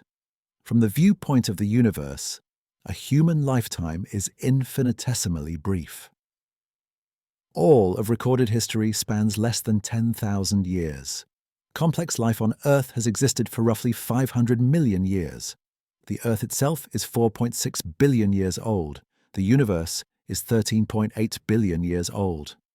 On cosmic timescales, civilizations rise and fall in the blink of an eye. Yet each moment of conscious experience, each thought and sensation, is absolutely real to the being experiencing it. The subjective intensity of experience does not diminish because the universe is vast and old. If anything, the contrast between the immensity of the cosmos and the intimacy of consciousness makes each moment more precious. We are patterns of matter temporarily organized into forms capable of contemplating existence. For a brief interval, the universe experiences itself through us. Returning to the opening theme brings the narrative full circle. Right now, somewhere in the observable universe, a star is collapsing. The core implodes. A black hole forms. Jets punch through the stellar envelope and lance out into space at nearly the speed of light. If one of those jets aims toward Earth, the gamma rays traveling at light speed give us zero warning. By the time we see the flash, the radiation is already here. This threat persists as long as massive stars exist anywhere in our cosmic neighborhood. We cannot prevent it. We cannot predict when it will occur. We can only recognize that we live in a universe capable of producing such catastrophes, and that our continued existence depends partly on chance, on the randomness of jet orientation and the vastness of space that makes us a small target. The silence between bursts is the norm. The explosions are aberrations, brief disruptions of cosmic equilibrium. Most of space remains cold, dark, and empty. Most of time passes without incident. The universe is not hostile to life, so much as indifferent. Physical laws operate without regard for consequences. Stars collapse when their cores exhaust nuclear fuel, not because they intend harm, but because gravity follows mathematical imperatives. Jets form when angular momentum and magnetic fields align in specific configurations, not as weapons, but as natural consequences of physics under extreme conditions. We ascribe no malice to a gamma-ray burst, just as we ascribe no malice to a hurricane or earthquake. These are phenomena, events that occur according to physical law in a universe that contains both creation and destruction, both order and chaos, both the gentle light of distant stars and the violent death throes that produce the heaviest elements. Reaching outward from our small planet, our instruments detect these flashes from across cosmic gulfs. Each detection tells a story of a star that died, a black hole that formed, a jet that launched. We reconstruct these narratives from photons that traveled for billions of years through expanding space, surviving the journey to arrive at our detectors. The information they carry is fragmentary, incomplete, but precious. It reveals processes we cannot reproduce, conditions we can barely simulate, physics at the edge of the possible. Every gamma-ray burst we observe adds another data point, constraining models and testing theories. Over decades, patterns emerge. We begin to understand, not completely, not perfectly, but enough to ask better questions and design better observations. The universe reveals itself gradually to those who watch carefully and think deeply. Gamma-ray bursts represent one chapter in this revelation, one phenomenon among countless others that together compose the story of how matter and energy behave across cosmic scales. The story continues whether we observe it or not. Stars will continue collapsing, jets will continue launching, radiation will continue propagating across the void. Our role is simply to witness, to measure, to understand what we can while we exist as conscious observers embedded in this immense and ancient cosmos. The flash comes without warning. The radiation travels at light speed. The universe does not pause to ask if we are ready. If this journey through gamma-ray bursts spoke to you, consider subscribing to this channel for more explorations of cosmic mysteries that help you drift off into sleep. There are more phenomena waiting, more physics to explore, more connections between the violent and the serene, between destruction and creation, between the brief and the eternal. Leave a like if you found peace in contemplating these stellar deaths and the radiation they scatter across space and time. And good night, wherever you are in this vast, strange universe, this cosmos of light and darkness, of matter and void, where consciousness briefly ignites and then fades like the afterglow of a distant burst.